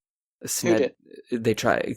I don't know, but Sneddon talked to Diane Diamond, I think, in an interview, and she asked him about, was he pursuing Michael just because, or an axe to grind or something, and he said that he's had to have police-like teams suddenly run through his house and secure the premises and blah, blah, blah. Wow. Yeah, well, Tom Sneddon, I think, is the most disgraceful character possibly in all of this. I mean, he clearly didn't know what he was doing. Well, I believe that he believed that Michael was guilty. I don't believe that he was this guy who set out to destroy an innocent man. He was known as Mad Dog. But he was so lazy. He didn't even look into, I mean, why in the world? He never should have looked like he had been punched in the gut and leaning over the guardrail when he found out who Mesereau was going to call on the first day of defense testimony, had he done due diligence. He should have investigated the Arvizos more thoroughly. It was stupid to bring that case based on the Arvizo story, I believe. But do I believe he believed Michael was guilty? Yes. That doesn't excuse his behavior. Some of his behavior was illegal, and he should have been removed from office. And Michael, in my opinion, should have brought a wrongful, malicious prosecution case. But maybe he was better off just getting out of there and never having to see him or deal with him again. But, it was outrageous, the second case. Absolutely outrageous. Last question I want to ask you. Just being totally honest, your own personal feelings. To what degree, if any degree, like 0% chance to 100% chance that Michael had some type of sinister or sexual fixation with children? What do you think? No, I'm not convinced of that. I'm the kind of person that if you're going to tell me that, you need to give me some evidence. And if I look at each allegation that was made on its own merits, each one falls down. Each one is undermined by lies and contradictions and ulterior motives. So you'd say 0%? I mean, I wouldn't say there's 0% because, of course, there's a chance that anyone is. Fair enough. Because say for instance, I'm in court all the time, right, for my job, and you get people in there for child abuse charges. They're teachers, they're scout leaders, they're priests, people that every day people entrust the care of their children to these people. And they have no idea that this person is a predator. So, of course, there's a chance that Michael is a predator in the sense that there's a chance that the guy over the road is a predator. But have I ever seen anything to tell me that Michael is more of a threat or perhaps more likely to be a predator than Bob down the street? Then no. I don't think you can take the allegations that were made about him as being indicative of there being any particular threat because they all fell down. And if they don't stand up on their own, then you can't take them as a collective either. Every election, this will make some people go nuts, but just to ensure that I'm keeping an open mind, every election, I try and convince myself for a few days that it might really be better to vote for the other person. I did it in my first election, 2008. For a few days, I really tried to see all the good McCain, voted for Obama. I did the same thing with Romney in 2012, voted for Obama again. There was a period, it was less, admittedly, it was maybe closer to a day or two where I really tried to think hard about what good could come if Trump was president. I voted for Hillary. So there's been times when I've really tried to think about everything very carefully with Michael and think, okay, where is it that leads me to it's more likely he did it? And there's just nothing, just honestly, there really is nothing that convinces me or even points to any guilt that I've ever come across or been able to find. So, well, you could make a circumstantial case, right? You could go, well, he hangs around with kids. He admits sharing his bed with kids. There's been allegations, right? But when you get into the nitty-gritty, the devil is in the detail. Yeah. And when you get into the detail, there just is nothing. There's nothing. Everything can be mitigated. The one thing he was guilty of was really, really bad judgment. He made a very poor judgment to indulge that obsession after 93. You can kind of excuse it before 93 as living in a bubble, but after 93 it was reckless and dangerous and crazy and indefensible, really. Absolutely. I'm with you 100%. This has been a really fascinating podcast, and I can't thank you enough. Michael Jackson was someone who, you talk about people who captivate a generation or a society. He literally captivated the world and still does. And part of the saddest part of his life was these allegations. I mean, the thing he loved most, very sincerely, is kind of the thing that took him out in a way. And it's too bad. We've been talking a lot about the trial. I think it's fair to say that you, outside of Thomas Mesereau or someone who was directly involved in the court proceedings, you out of everyone on earth probably knows the most about the Michael Jackson trial. Now, don't be modest. Is that a fair statement? I would say there's probably people that know more. For instance, people that were in the courtroom every day. But certainly I've spent a lot of time researching and writing about these cases, and I do know them very well. But I wouldn't be so bold as to say that I know more than anyone else, so I don't think that's probably true. Well, I've read a lot over the years from a lot of people who are in the court and yourself, and you know it front and back. Like, out of all the conversations I've had, I've always thought, man, like, you Charlie really knows this case. I just think that it's so great to be able to talk to you about this, because it was fascinating for me personally learning that was my awakening to how wildly dishonest the media could be. So I'd really like to thank you again for the first time, I guess, you've ever done it, but gone through from the beginning of the allegations up through the end. And I'd like to thank you very much. Is there anything else you want to talk about before we end the podcast? No, not really. I mean, to be honest, we've barely skimmed the surface. I know. That's what I was just thinking. There are so many witnesses and stuff, but it's been fun, and appreciate the opportunity, and it's always great to speak to you.